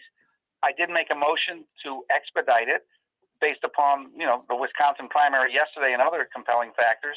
He's ignored that, and they're just sitting on it. Sibley says Garland's court has kept his case from even being considered. But Sibley is anxious to make the documents public because he believes there is information, phone records, and names of the D.C. Madam's customers that voters should be aware of in this presidential primary season. So that's going back a number of years and just shows you how corrupt Merrick Garland is. He did not get a pardon, and would not surprise me at all if he ends up getting drug into something from a legal perspective. S2, you want to weigh in on that? If not, Jeff. Go ahead, S2. I'll follow up with a short. I'll pass on this one. All right. So we're going to move along. That's fine. Disgusting anti-woman Joy Behar says President Trump picked Caroline Leavitt as press secretary because she's a 10. 11 seconds. I think she's probably been put in there because according to Donald Trump, she's a 10. You know that's what it is. I want to be clear, though. It's not her first job. It was her first press briefing. She worked in the previous Trump administration. I think Claire. So I don't know if y'all caught it, but we had a meme last night or the night before that had a picture of her, and it says, "This is what jock itch would look like if it had a face." Oh my God. There's no need to go deeper into that, but here is your boy right here, Jeff Capps, Minneapolis mayor. Oh, dang it. I was thinking Colorado. Wrong. They look very similar. Michael Johnson looks similar. This guy's got to be in the running, though. Minneapolis Mayor Jacob Frey is the latest mayor to say his city will not cooperate with ICE deportations. Frey could actually be the first mayor prosecuted and possibly be arrested for obstruction of justice. I'm starting to think what we need to do, guys, is we need to take all of these asshats who said that they're going to, shield illegals and put them on a board, let people essentially predict who the winner is going to be, who's going to get arrested by Tom Homan first. My feeling is you're going to see one or two people arrested and everybody else will fold like a deck of cards. That's my guess. All right, next one up. Imagine making fun of someone for a medical condition and thinking you're one of the good guys. Leftist TikToker mocks RFK Jr.'s spasmodic dysphonia condition. These people are sick. 15 seconds. I'm Robert F. Kennedy. I am an anti-vaxxer, and I didn't kill 83 Samoans because I didn't want them to get the measles vaccine. Every last one of them has the crazy eyes. Why do we allow these people to procreate? I don't know. That's great news, or a great idea. Pardon me. Just a little bit of eugenics never hurt anybody. Where in the world did she get the feeling that she could actually make fun of Robert Kennedy? I'm looking at her going, yeah, you might want to rethink that one. Yeah, she's not on his level at all. So this next one, I have not had a chance to investigate this. I cannot speak to the veracity of it. I don't know if either of you have seen this, but and here's the other thing too, is you can download this stuff and then drop it on a website like AI or not, and it'll tell you if it was AI generated. I haven't had a chance to do that either. 1 minute and 9 seconds. This is essentially showing drones supposedly starting fires. There's a whole thread that this is how the fires were started in California. I'll let you judge for yourself. Breaking. Video shows drone setting Los Angeles on fire. Chaos has taken over Los Angeles, and now a new video is fueling even more controversy. The footage shows a drone flying over the edge of a forested area, releasing a flammable liquid directly onto the vegetation, igniting an uncontrollable inferno. The video, recorded by a witness from a distance, reveals how the device appears to act deliberately, targeting strategic areas to maximize the fire's spread. What started as an isolated blaze quickly consumed hectares of forest, forcing entire neighborhoods to evacuate and leaving thousands in panic. While some have suggested the video might be fake, witnesses at the scene confirmed seeing the drone in action. It moved fast, almost like it knew exactly where to cause the most damage, shared a resident who narrowly escaped. Is this video evidence of a carefully orchestrated plan? Who is behind this attack on Los Angeles? Uncertainty continues to grow as residents struggle to rebuild their lives amid this nightmare. S2, I'm going to go to you first because you're our drone guy. Have you seen that video, and what are your thoughts on it, whether you've seen it or not? I have not seen it. What it looks like to me is derived video that was taken from the Ukraine videos that we've seen of them dropping thermite.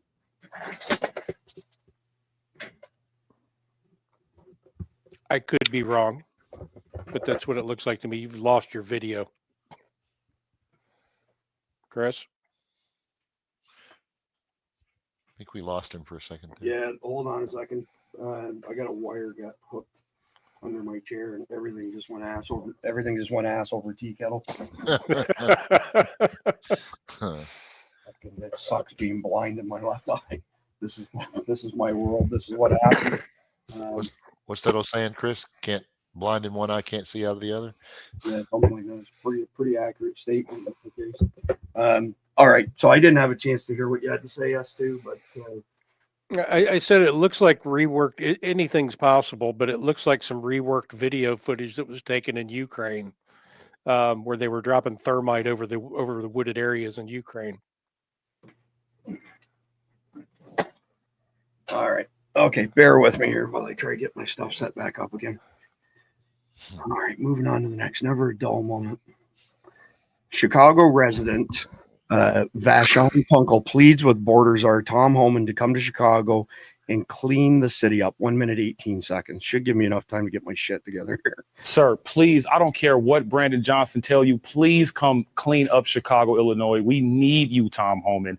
This place sucks right now. And like you said, our city sucks because our governor sucks and our mayor sucks. You were absolutely right about that. And I mean, it couldn't get more broad than that. And I just really appreciate you coming here, just speaking to the people of Chicago, you know, listening to us more than our own mayor. You're actually doing a better job than the mayor is when it comes to listening to us. Tom? Well, look, I was there 2 weeks ago, and I spoke to the people there, and you're right. I said the mayor sucks and the governor sucks because of them protecting illegal aliens in your city, especially criminal illegal aliens. Their number one responsibility is protecting communities. So look, I made a promise 2 weeks ago that I'd be back, and I will be back. When this operation starts, I will be in Chicago, and men and women at ICE are going to be on the streets doing their job. So I appreciate your support. And when I was out there, I met with black pastors. I met with leaders of the community. They're all on the same page. The only one on a different page is the mayor. And we're going to prove to him that we can come in and make that city safer with or without his help. So that's your guy, S2. He may very well be that first person that gets arrested. 72 hours. We'll have to wait and see. I love it. I love it. Correct me if I'm wrong, but don't they have aldermen? Isn't that a little different setup government-wise? Don't they have aldermen in Chicago? The aldermen are just as corrupt there.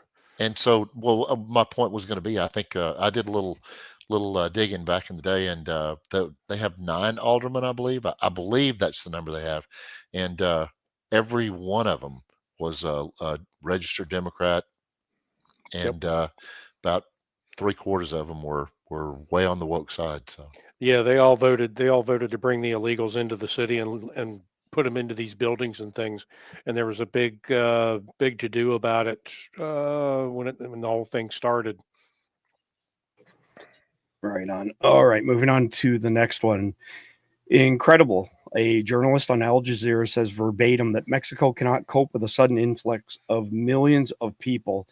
She adds, I'm not sure any country can. The entire world dumped millions of people in, didn't want into the U.S. They're criminals, they're gangsters, they're predators, and they're welfare cases. Now they're in a panic that America's saying no more. Mexico cannot cope. Not sure any country can, but Mexico can't cope with like a sudden influx of millions of people. I mean, as much as she wants to embrace them, to use her word, when they come back and make them feel welcome, it all sounds very nice when you're listening to it, but the reality of that is just completely unsustainable. A lot of these people have lived in the U.S. for decades. They have lives there. They have families. They're good standing citizens. So they're not in a position to just be deported and say like, oh, okay, well, I'm just going to come back here and take a job making a fraction of what I used to make and go to my town where I don't have anything left, which is maybe it's been overrun by violence. I mean, it's unrealistic to think that wouldn't lead to a crisis. I don't know that we have that much more to add on that. Tough shit. Yeah. Yeah. Yeah. I do not disagree. All right, moving on to the next one. Breaking: Chicago Inspector General just dropped a report exposing Mayor Brandon Johnson's secret gift stash. Jewelry, whiskey, handbags, and shoes all stored in a gift room hidden from investigators, as well as Johnson's personal office. Just as scandalous, the report reveals a system with no real checks on the power of the mayor's office. And that's your guy, S2. I mean, I keep telling you, they're sending signal. You could very well be correct on that. Absolutely. All right, moving on to the next one.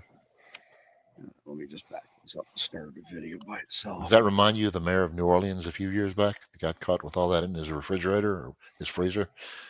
Yeah, he had some stuff there too, didn't he?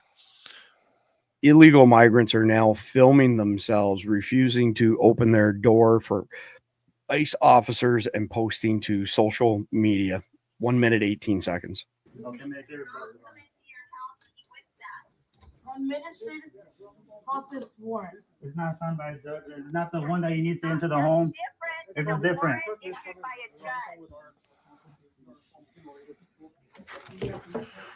What's your name? Officer what? I am not an attorney. I only answer the phone. Right now, we only want Marshall, but we come in the house, we're going to take everybody's time. But you can't come in the house. You don't have a warrant. Exactly. What I'm saying is, you're on the phone with you or you're on the phone with our counsel. That's the next step. Then why were you trying to come in with this warrant? That's not the warrant you need. That's not the warrant you need. That's not the warrant you need. You can't come into the house with this one. And one comes, we're going to take everybody in the house.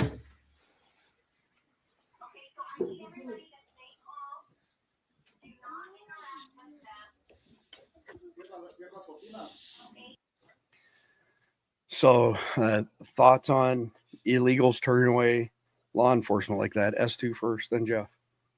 I think that video is horse shit. In what way? I think it was staged. They've been talking about in a lot of these cities where you've got the NGOs and city officials and things saying that they're going to educate illegals on how to refuse being detained or whatever. This could just be a piece of that propaganda. It doesn't seem right. Something's off about it. Yeah, that actually makes sense. S2. What are your thoughts on that, Jeff? They're not making the officer that's standing at the front door look very competent, and we know for a fact that they're going to be a little more on the ball than that. So I would have to tend to agree with S2 on that, because look, these guys, that might actually be even an older video. I'm not sure by looking at the cards outside, but I don't if these guys have a mandate, I don't think that's legit. I agree with S2. I think it's BS. Yeah, could very well be. I guess we'll probably find out at some point. Either way, I'm not surprised if it is true or not. Either way. Breaking: Mitch McConnell and Lindsey Graham are reportedly both a no for RFK. Trump won South Carolina by 20 points, Kentucky by 31. Both senators took an oath to represent their constituents. They both will break their oath again. What should be done about these two?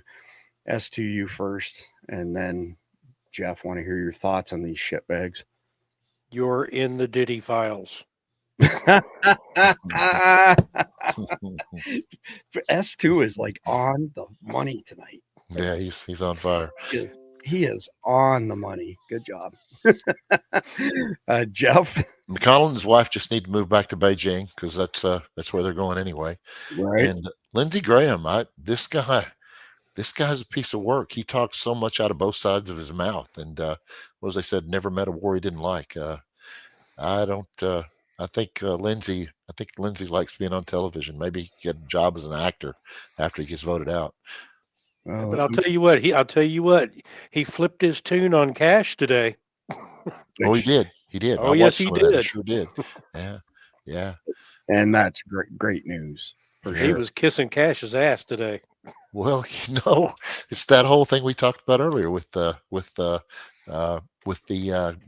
management of certain situations when people don't get along. He's seeing the light at the end of the tunnel. In his case, it could possibly be a train.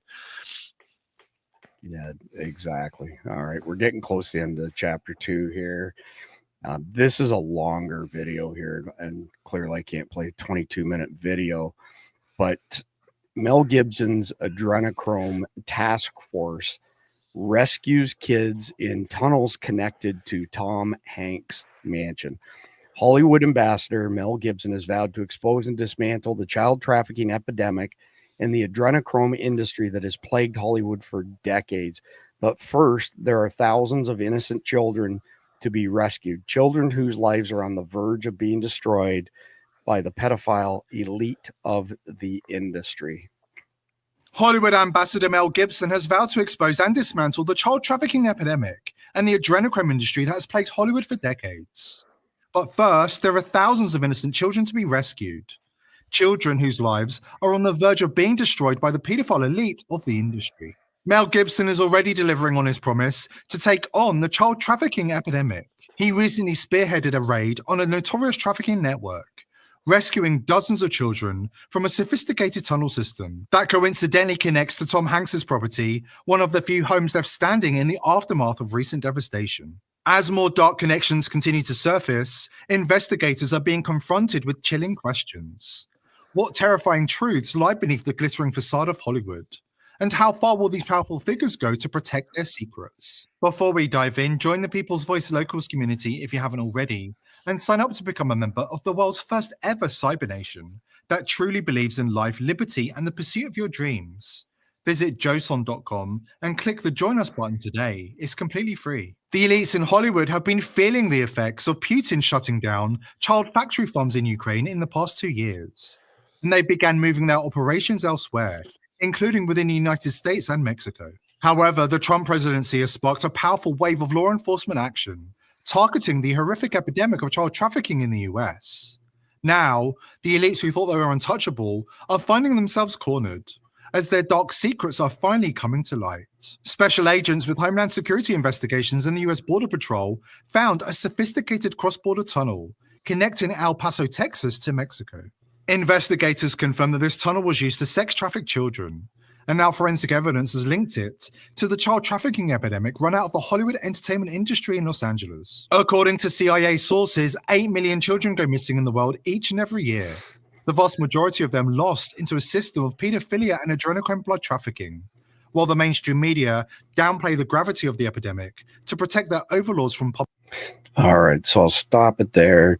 Suffice it to say that we've got, major pedophile rings in Hollywood and government, and Tom Hanks seems to be frequently mentioned and named. He also goes really hard against Donald Trump, and we've come to find out that anybody who does that typically has something lorded over them. I think you already mentioned, was it Epstein or Diddy files, S2? Yeah, Diddy files. I've got no volume from you, S2. Diddy files. Can you hear S2 at all, Jeff? Yes, sir, I can. He said Diddy files for sure.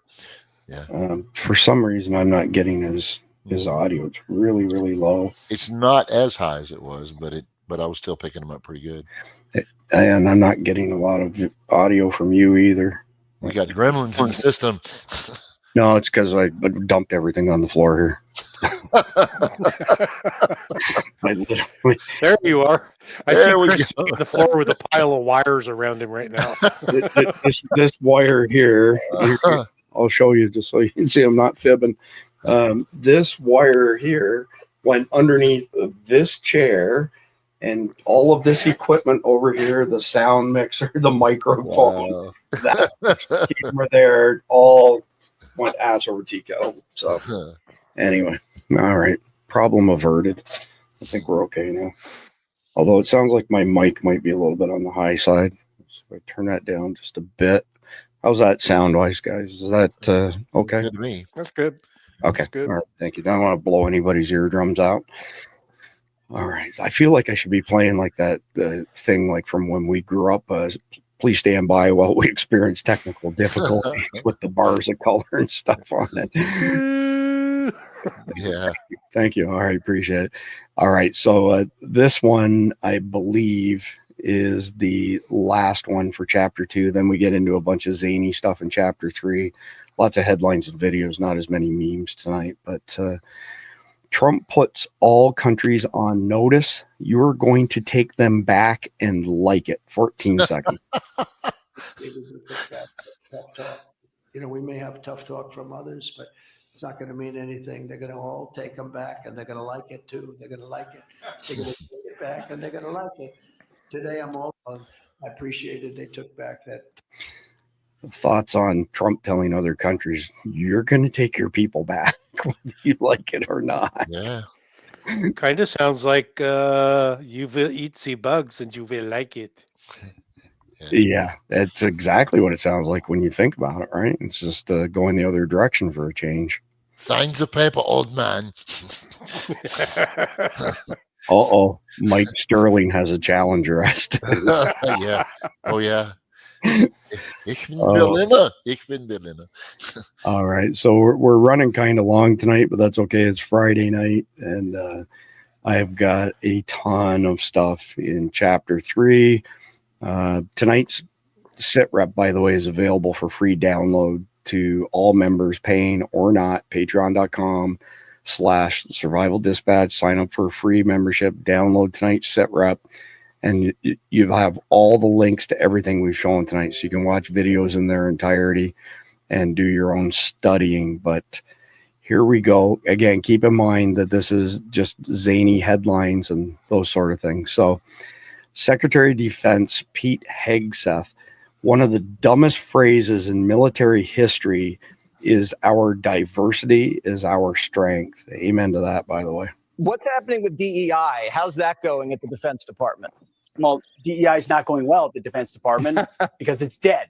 We will, as the president said in his inaugural, we will be merit-based and colorblind, and that is the case at the Defense Department. DEI is going to be ripped out root and branch. because we want everyone treated equally with high standards and held accountable with warfighting, lethality, and readiness front and center. We don't have time for emphasizing differences. Jesse, one of the dumbest phrases in military history is our diversity is our strength. Our diversity is not our strength. Our unity and our shared purpose is our strength. And the Pentagon is excited to get back to that core mission. It's happening rapidly. The services are responding, and those that don't want to respond can work somewhere else. So diversity, equity, inclusion will not be a part of the Defense Department, not a minute long. Amen to that. Chris, everybody in the chat's calling you out. Today is not Friday. Are you shitting me? Oh my God, you're right. It's Thursday. I'm sure it's Friday somewhere. Other side of the Pacific or something. Oh yeah. By the way, this just in: there was no black box on the Blackhawk. I think as till you're starting to look at that, they either will or they won't. I think we may be looking at the won't. Yeah. So anyways, tonight's episode of Survival Dispatch News is being brought to you from the other side of the international date line. Hence the reason I said it's Friday. It's your lie. You can tell it any way you want. Well, you know what? I mean, we just got an executive order from Trump saying that we can use the word retard again. So yeah, for Survival Dispatch News this evening, I am the retard. So self-identifying doesn't help. Well, it is what it is, right? Oh, never a dull moment. All right, Chief Big Mad. This is freaking hilarious.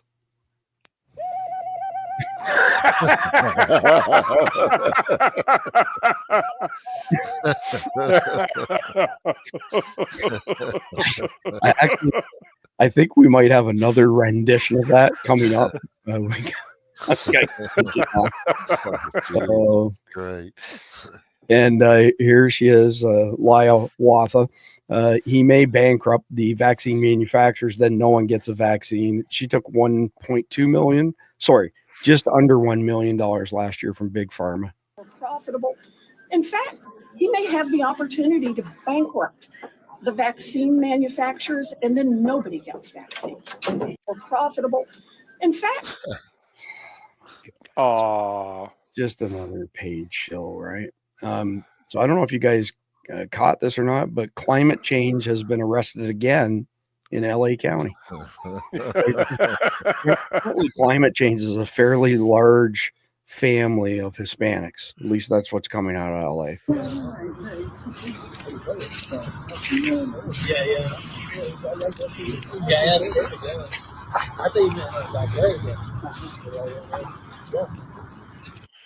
And there goes climate change. Mexican word of the day: climate. I built a wall so high you'd never be able to climb it. Exactly. That's one of the best ones I've seen. All right. Mexico flags fly high as another group of illegal aliens in Gainesville, Georgia, gather to protest recent deportations. 34 seconds.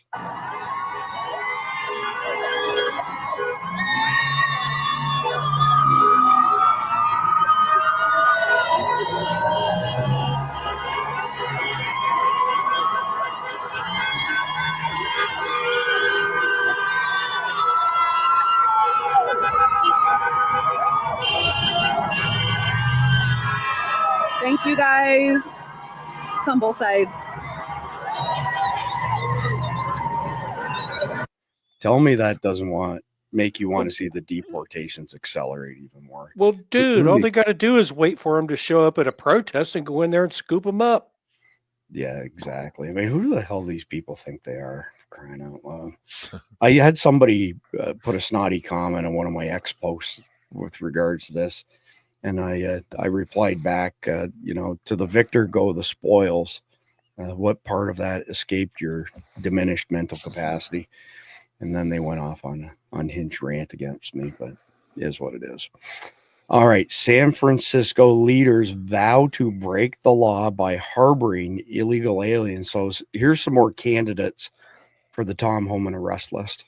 We know that San Francisco is a sanctuary city. We will always be a sanctuary city. We want to be clear. The sheriff's office does not and will not take part in immigration raids or any federal law enforcement actions directed towards the immigrant community. Very simple message. If you want a safe city, you must support a sanctuary city.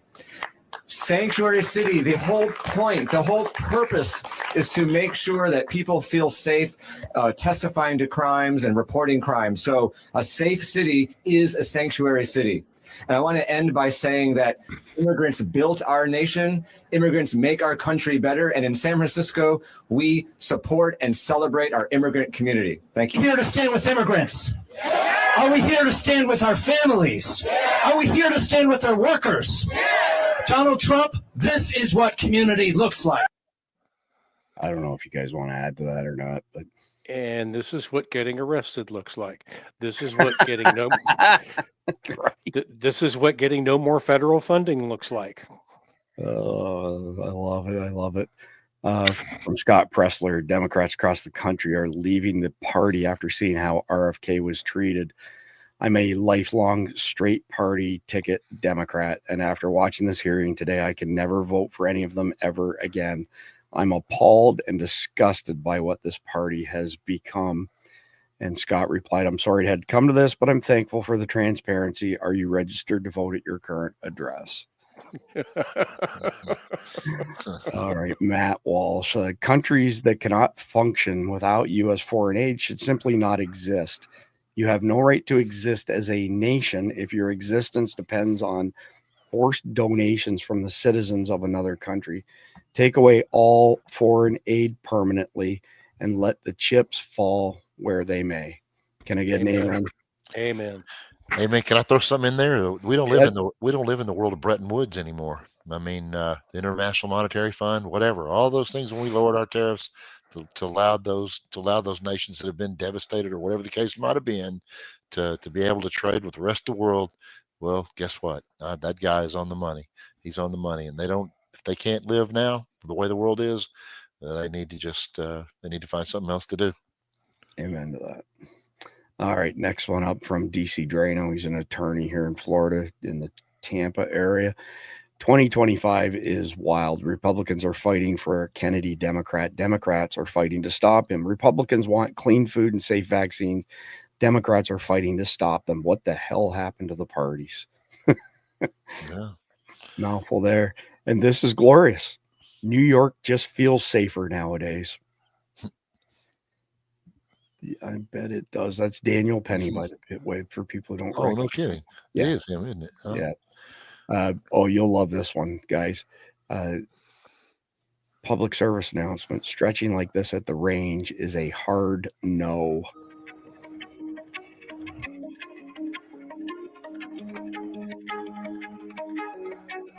Whoa. Oh my gosh.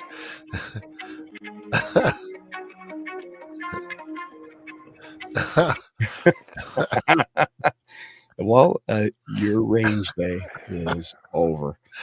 Oh my God. So the lift wrapper.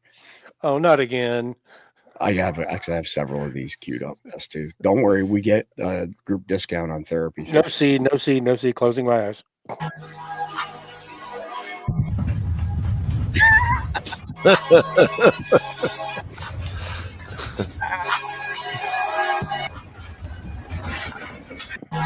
We gotta play this one twice.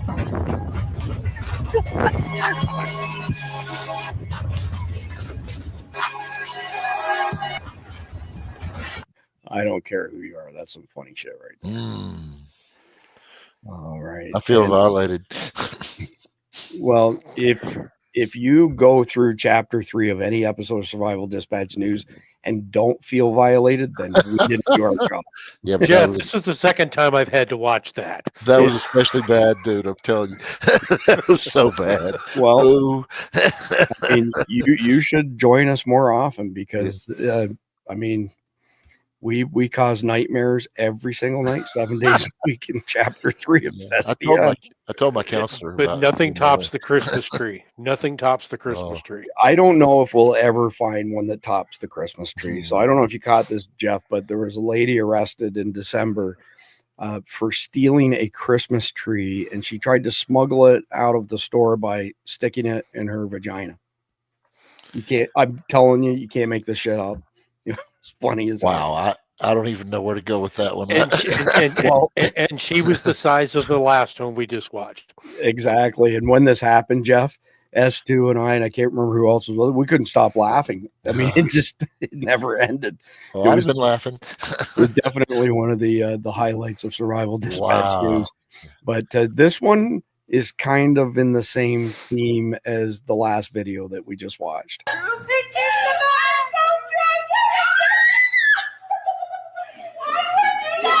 Oh my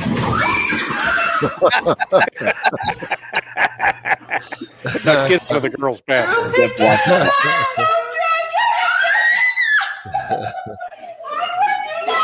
Oh my Listen, I don't make the rules, but we lose our man card if we don't play videos like that at least twice. Yeah, sometimes 3 times. And a fart one every now and then. Those are great. Yeah, well, I mean, of course. Bet you can't get through the whole video without laughing. 1 minute, 2 seconds. This one's a bunch of animals. I think is pretty funny. Wow.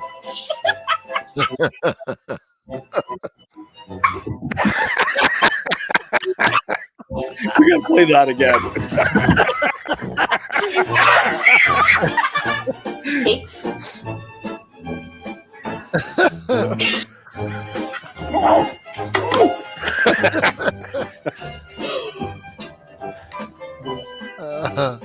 Reggie, don't eat him.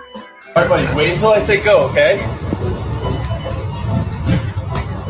Riley, look at me.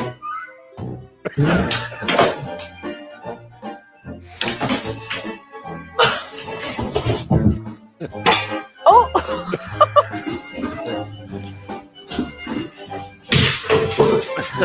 Oh, you're not getting dinner? You're bad. No, you're not getting dinner. You was bad. Toffee.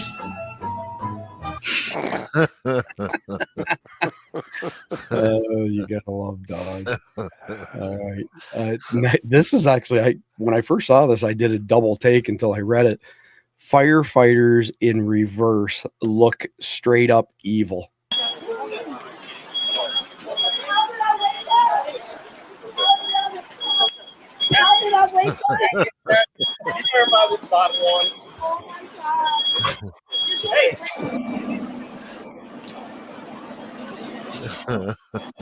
That is too freaking funny.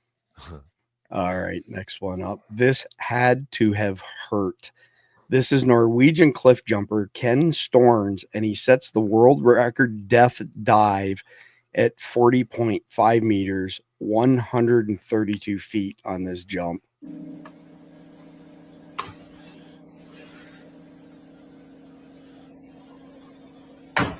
Oh, it sounded like a belly flop. That's just stupid. Oh, I can feel the bass coming through my speakers when he hit the golly. I mean, if he had gone in like feet first or something, it might have been a little bit more tolerable, but basically did a belly flop there. Wow. All right. This one's great. These are these like street fight ones from Steve Inman. The guy's funny as all get out. The thief thought he was going to rob this man with his butter knife, but the man ended up delivering a hot pocket rocket straight to his house like a marionette puppet that got its strings cut. The people of Colombia, the people all around the world are fed up with these thieves that think they're going to just rob people. Not today, not on this man's watch. He ends up finding an opening, takes a bait, hooks, and sinks his ass as a newborn deer. As our hero walks off into the sunset like Clint Eastwood. As for the criminal on the ground, well, he is now currently traveling to Goo Goo Gaga land. This one here, holy crap. the athleticism of this guy is unreal. This is an amazing video.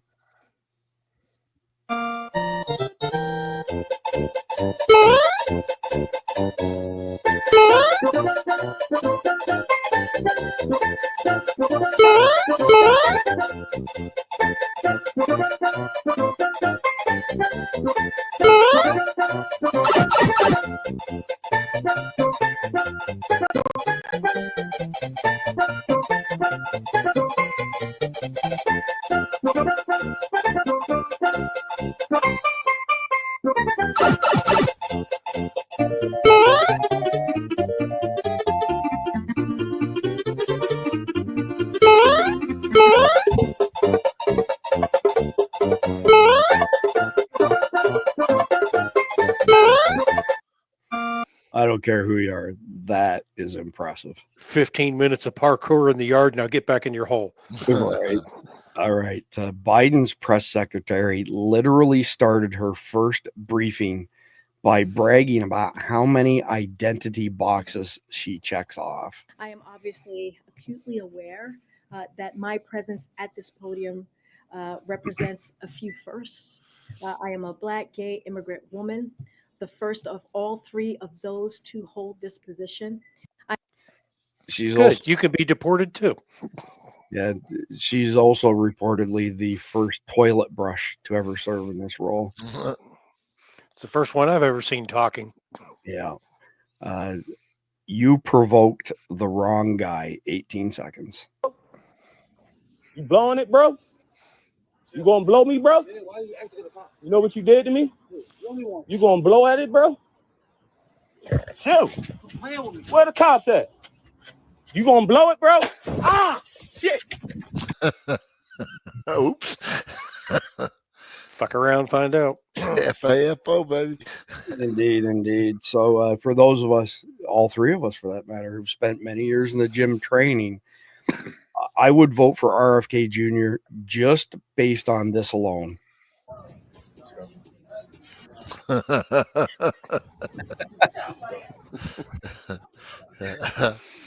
right, this is a little more tolerable than the last one. Oh, don't worry. I have something special coming up for you. Let's go.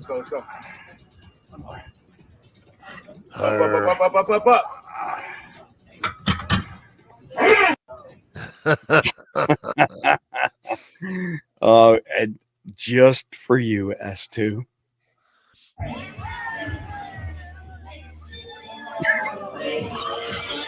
She just fart. How's she going to get back up? I'm just gonna pause leaving on that screenshot for. Oh, come on, man! Come on, man! I mean, what red-blooded man would not be turned on by that? I mean, it's chunky asses. Boy, howdy! Got to ask for days. All right, so this is me finishing my delicious Mexican meal while my waitress and the kitchen staff are being arrested by ICE.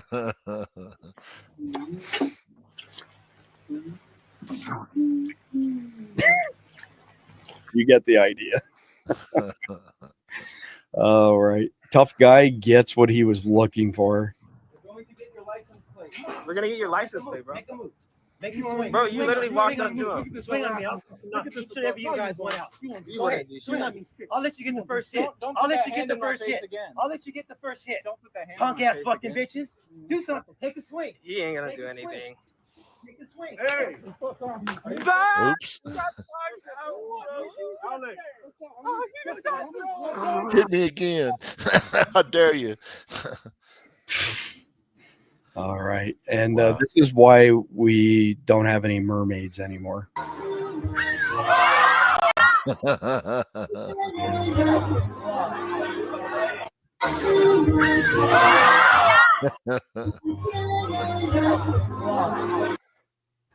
No panic there at all. Some fish don't swim in the same tank with others very well. Yeah.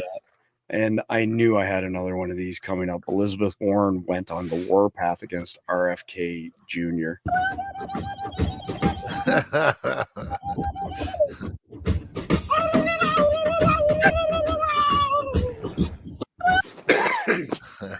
Okay. Such an idiot. All right. So this is one of my favorite sheriffs in the entire country, especially in Florida. And we got a great sheriff over here on the East Coast, but this is in Polk County, Florida. This is Grady Judd. If you're haven't heard of him, I would encourage you to go look him up on Rumble, YouTube, etc. Die hard, old school law enforcement, and is a funny guy. Okay, now I'm going to show you a picture of a guy who you know has to have a hitch in his giddy up. Just the way he looks. Look at there. Old blue hair himself. That's right. Now, he's originally, I guess, from Washington County, Oregon, where he committed crimes against children. 5 counts of child abuse. That's right.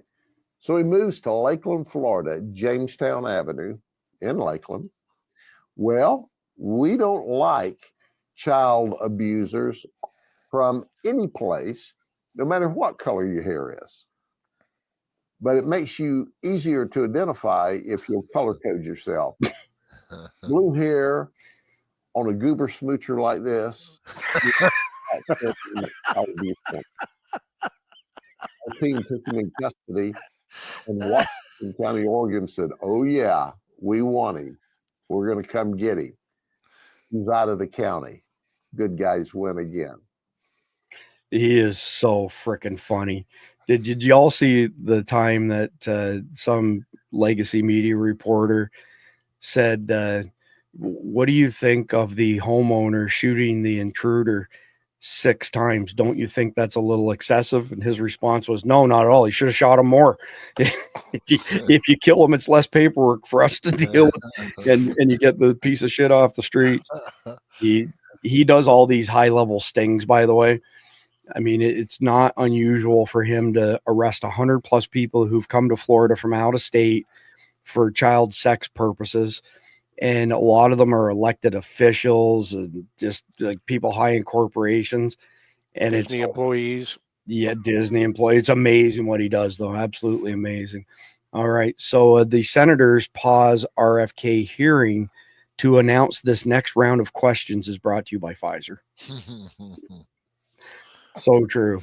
All right. Now, this is the coup de grace. This is like the best video in chapter 3. We get into memes after this. When you drive for Lyft and your passenger can't fit.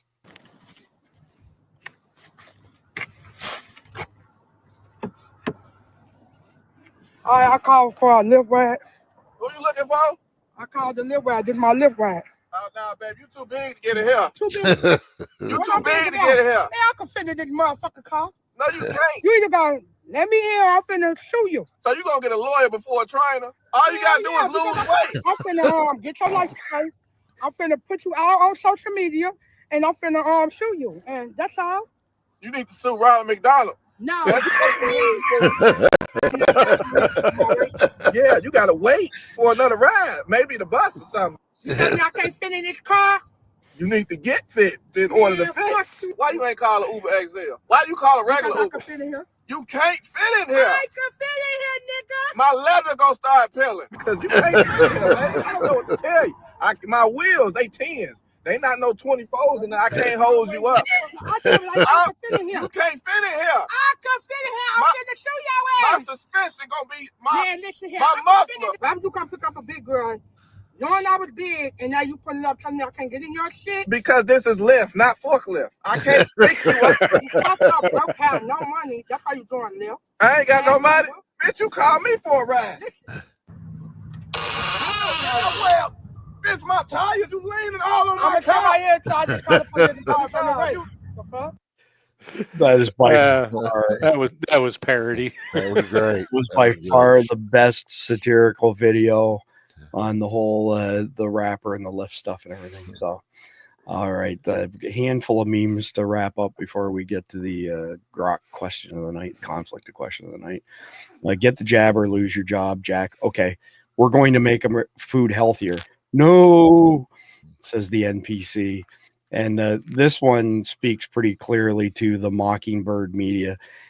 I mean, they truly think that we're all stupid, right? And it's easy to see that it's all coordinated and it's all lies. It's so easy. By the way, here's Chief Pocahontas. Oh Lord. To the tune of $1.2 million a year. And here you go. Well, I was wrong, by the way. Bernie Sanders, 1.4 million. Elizabeth Warren, 821,000. So bought and paid for by big pharma. And I saw somebody make a suggestion, so I went and grabbed a picture of Alcatraz as far as somewhere that we could, house some of these illegals. And Alcatraz would be a great place for that. I don't believe the guys who escaped that were portrayed by Clint Eastwood ever survived. The water's so cold, so rough, full of sharks. There's just no way that somebody got off that rock and managed to get back to the mainland unless there was somebody with a boat that rescued them and brought them to shore. So, of course, they closed it down after that escape, and it was the only escape where they didn't find the convicts. But this is a solid institution. Funny story. I don't think it was around 2010. We were there on vacation, and they were showing solitary confinement cells. They had the doors open. So it was pretty dark, though. Blind in my left eye, I walked in, and this metal cot that was hanging from the wall by chains, did not see it on my left side, and split my left shin open. Like I had a slice this long in my shin. And thankfully, one of the guys with us was a paramedic, and he had enough gear that saved me a trip to the hospital. I probably should have gone to the hospital, get stitches, but he fixed it up. Solid choice for getting rid of illegals, put it that way. This is pretty cool as well. So I don't know if it's a prime minister or president of Italy, has put forward a bill to follow Trump and withdraw from the World Health Organization. The West is rejecting globalism. Amen to that.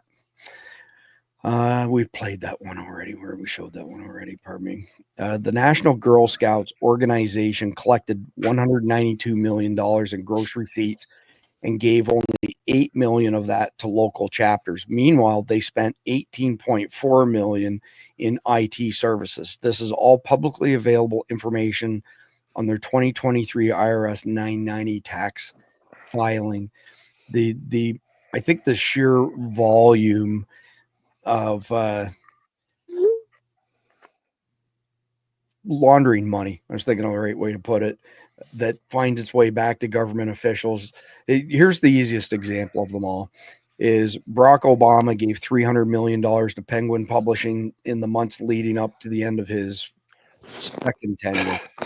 And a matter of months thereafter, he got a book deal worth $60 million. They didn't sell $60 million worth of books. All that is straight up money laundering. And sounds like the Girl Scouts organization has hired Wayne LaPierre. Yeah, exactly. And I hate to say this too, but Colonel Oliver North, I was still pretty connected to the top tier of the NRA when that happened, and that was just was straight up theft. No other way to put it. Tim Pool, I didn't realize Selena Gomez was friends with so many pedophiles, rapists, and murderers. Roseanne Barr, and that's just in the music industry. All right, and oh my God, this is good. JD Vance gets nagged by underfucked liberal woman. Politely tells her to shut it. Tom Homan gets pestered by annoying old hag, tells her they're going back. Selena Gomez cries for illegals. Everyone laughs and she deletes it. We're in a new world now. HR lady leftism is over. Thank God. And I just grabbed this one because I thought it was a good portrayal of RFK Jr. And if you don't stop RFK, we will stop your donations. Why are you doing this to us? So full of shit, so phony. And from the Atlantic, which is owned by Steve Jobs' widow, and she's used all that money for crappy purposes for leftism. In the last 3 months, the word faggot has been tweeted 2.6 million times. Yay for free speech. Exactly. And as we all know now, Tom Homan clearly supports DEI, deport every illegal, and we've used that one before, but it's a good definition for DEI. So I got a quick message from Sawyer Products, our friends at Sawyer Products, and we will be right back.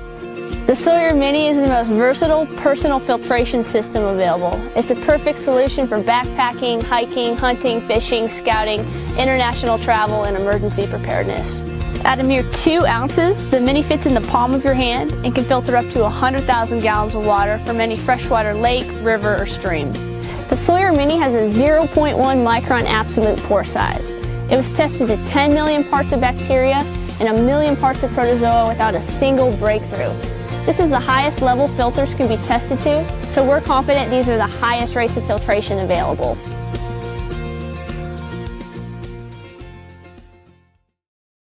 So we appreciate it very much when y'all support our sponsors. That allows us to work 7 days a week, gathering a ton of information for y'all. In a nutshell, the Daily Sit Rep is essentially a highly curated newspaper. We read everything from the far left to the far right. We put it together, bring to you what we find the truth to be. So when you support Sawyer Products, especially their water filtration devices, by the way, somebody made a comment on them that, that filter would never do 100,000 gallons. Well, you know what? Filtering and purification are not the same thing. And the person said, if you got water with a whole bunch of chunks of shit in it, just plug that up. Nobody said that you put chunky water through that type of filter. That's a filter that's purification more so than filtration. And if you're getting water that's full of chunks, you should probably find another water source. And if you can't get rid of it, there's all kinds of stuff out there that's intended to handle that large stuff. You can't beat Sawyer Products, period. They have passed every single test we've thrown at them, while most products out there have failed almost every test. I can tell you, we did extensive testing a couple years ago, $30 products, $1,000 products, everything in between. And we had a $30 Brita that kicked the stainless steel $1,000 unit. I'm not going to mention the name because we're not in the business hurting other people's businesses, but kicked its ass in quality of purification. So, and that was water we sent away to third-party external labs to get their take on things. A lot of 1.5 million Africans in the desert, can't be wrong. Exactly. And that, by the way, that is a donation on the part of Sawyer. They are an awesome freaking company. And I also want to mention Flex Industries. They make some badass triggers. They make triggers for Glock that are legal, that are pretty close to a Glock switch as far as performance. They just brought out a trigger for AKs that performs much like a forced reset trigger. They also have a trigger for ARs called the 3MR. And again, if you go to flexindustries.com, discount code SD17, S as in Sam, D as in David, 17 to get 17% off. When you support our sponsors, they support us, and we can continue to bring you the truth. All right, homework. So we have homework every night that's relative to the main topic of the night, to the first chapter. So what can you do in light of the first chapter topic tonight? I've got 3 bullets, then we'll get S2 and Jeff's input on that. So number 1, look for ways to support those affected. This might include donating blood, not in this case, but in other cases. But you can contribute to relief funds, even simple gestures like offering to support neighbors or community members who are directly or indirectly affected. That makes a difference in people's lives to show that type of support. Number 2, engage in community resilience efforts. This includes participating in or organizing community meetings to discuss safety and emergency preparedness. And I'm going to go to S2 on this after I do third bullet, because he can give you more information on the benefit of mutual assistance groups. The last point on my list is use this event as a reminder to review or create your own emergency plan. This includes knowing evacuation routes, having emergency contacts, ensuring you have an emergency kit with necessary supplies. Part of your plan should be what happens if you have a home invasion. If you go to survivaldispatch.com, go up to the Connect menu, you can download our home defense guide to come up with your plan if, God forbid, you're faced with a home invasion. But Stu, I want to come back to you. Mutual assistance groups, how important are they, and how do you get them off the ground? Well, mutual assistance groups are very important in the event of a shit hit the fan event or WROL. You're not going to make it on your own. It will take roughly 72 hours before people figure out there's nobody coming. And you're going to need the assistance of all of the people in your community to help. Getting them off the ground is as simple as having a conversation. You walk up to a neighbor and you have a conversation with them, and you kind of gently shift the conversation over to, hey, are you growing food in your backyard, or something like that. And then that's when you find out where their mind is with things. You ask pre-prepared questions to figure out where their mind is in this process, so that you know where you stand with them, and then you can start to gently guide them in the right direction. Very well said, by the way. Now, I want to say something that's not related to the plane crash. There were 3 confirmation hearings today. There was RFK, second round. There was Kash Patel today, who went through a first and second round line of questioning. And then there was Tulsi Gabbard today. Everybody needs to get on the phone and call your senators tomorrow and make sure that they vote yes for these. If they don't vote yes, you get with your local political establishment and you primary these people out. Awesome advice, and I appreciate you bringing that up. Jeff, your thoughts on this terrible crash in Washington, D.C. How can average everyday people do something positive in light of it? I'd like to say that the GoFundMe pages might help in some aspects. I know that in Oklahoma they had the tornadoes several years ago, and there was more food and more water sent up there by trucks just from local people in small towns than you could absolutely imagine. It started out with a pickup truck. It ended up with a couple of semis. That was right there in Oklahoma City, just going over, if you recall that, the big bad one.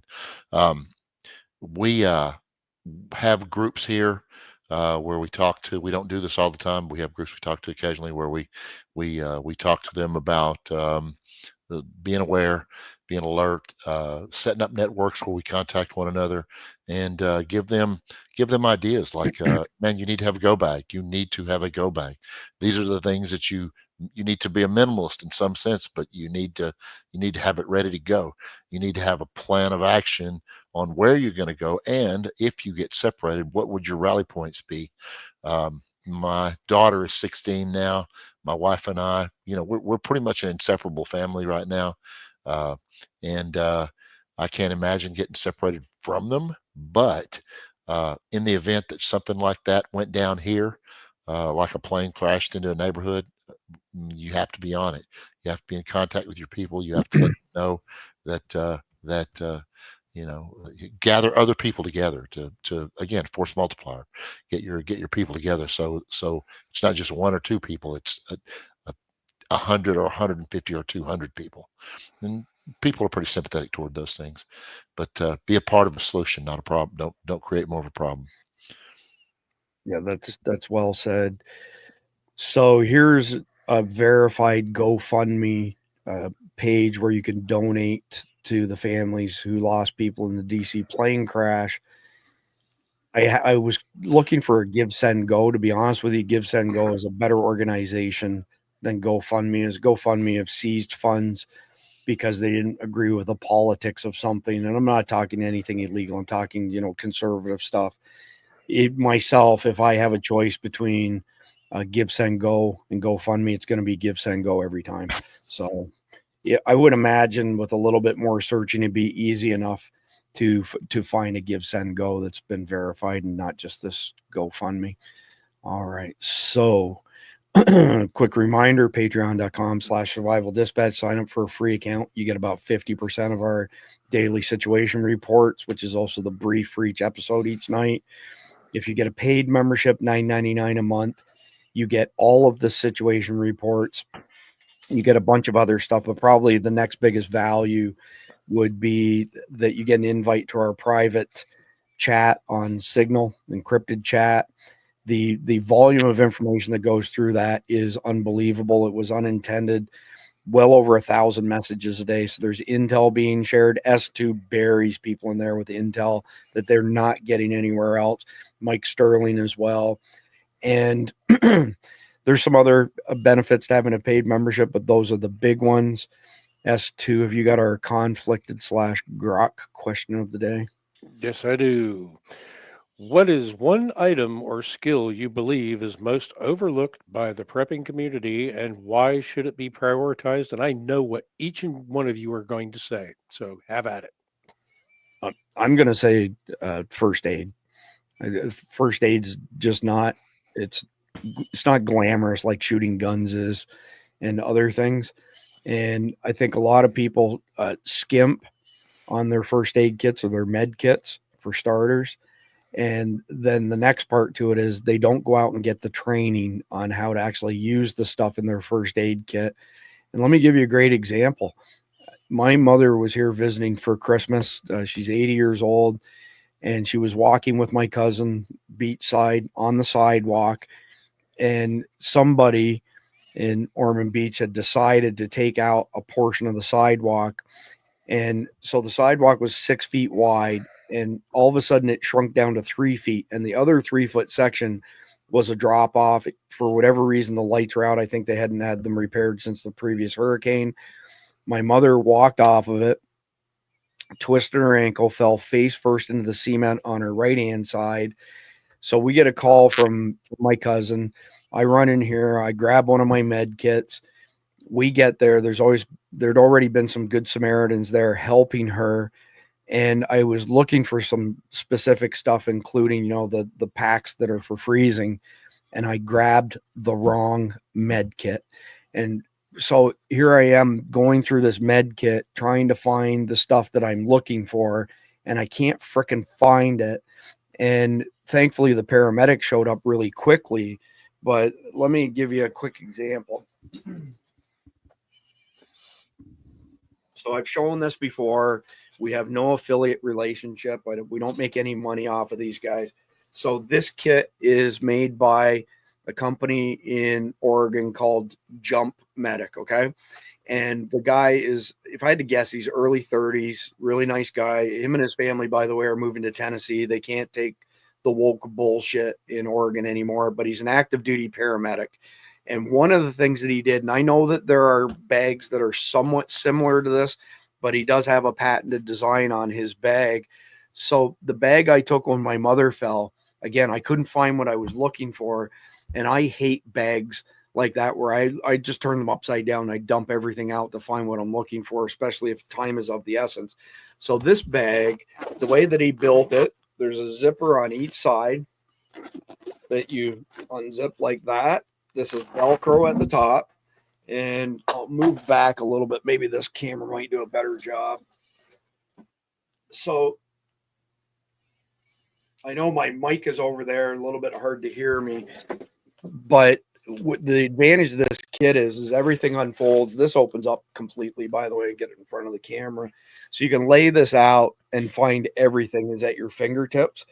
And having a good med kit like this, let's just say for argument's sake that my mother was bleeding out instead of hit her head, and I needed to find a tourniquet quickly, I can get it out of this bag just like that. The other bag, I would have lost a serious amount of time. Jason Sawyer, who's one of our guys on one of our creators and a good friend of ours, a friend of his who worked at Crisis Application Group after he was a Spec Ops medic, and he worked with Mike Sterling, both overseas while he was active duty, as well as here for Crisis Applications Group. They did this test. Okay. So they had their families drop them off and their children 14 miles away from Jason's home, which is in the mountains where we have our cabin as well in North Georgia. And the next day they were going to see if they could walk 14 miles, say it was like a get home situation, SHTF situation. And what they didn't share with everybody is that they were going to throw some simulated emergencies at them. Okay. So partway into this walk, the guy who was running the show said, okay, this person is bleeding out. This person are also bleeding out. The rest of y'all have 60 seconds to apply a tourniquet correctly. And we're talking some pretty advanced guys here. We're talking search and rescue technicians. We're talking military medics. And about half of them failed to get the tourniquet applied within 60 seconds. And in all cases, it wasn't that they didn't know how to use the tourniquets. They couldn't find them in their med kits, couldn't find them in their bags soon enough to get the job done. So very long-winded answer. I apologize for being long-winded, but you're looking at somebody who's had 32 surgeries under general anesthesia and countless other procedures that should have been under general anesthesia. I've been a medical experiment almost my entire adult life, and having good training for first aid and good equipment for first aid, it's probably the biggest one that I see people overlooking. So I'm done. Jeff, you can go next, and then S2 is going to bring this thing home. It's going to be pretty short with me. I think it's recognition of situations that can come up, and then prioritization of what might fall. Like, I love the medical kit thing, was great, and the training, no doubt. And just, I'm sorry, but just standard training for that won't do. You need extensive training. I mean, it's almost EMT training for some of these things. But if you can't recognize something as a problem or not a problem, and you don't have the wherewithal or if you don't have your stuff together enough to be able to, I would say, relax and then make a general prioritization about what needs to be addressed and what can slide. Those are all helpful in the field, but that takes a calm head, and you have to kind of be on your game, because you could make a mistake there and somebody could pay the price for it. I would just think that keeping a cool head, learning how to prioritize, and then deal with those things as they come up, recognizing what is actually severe and what is not. Because sometimes you get little things that they're not really that bad, but you can't overdo it on those things. You can't waste time on those things. But if it really is bad, you need your wits about you to deal with it, and then having the proper tools. So that's pretty much it for me. All right, thanks, Jeff. I appreciate the input. S2, bring it home. Hygiene. Very when things go bad, diseases happen. You need a way to clean your pits and your nuts.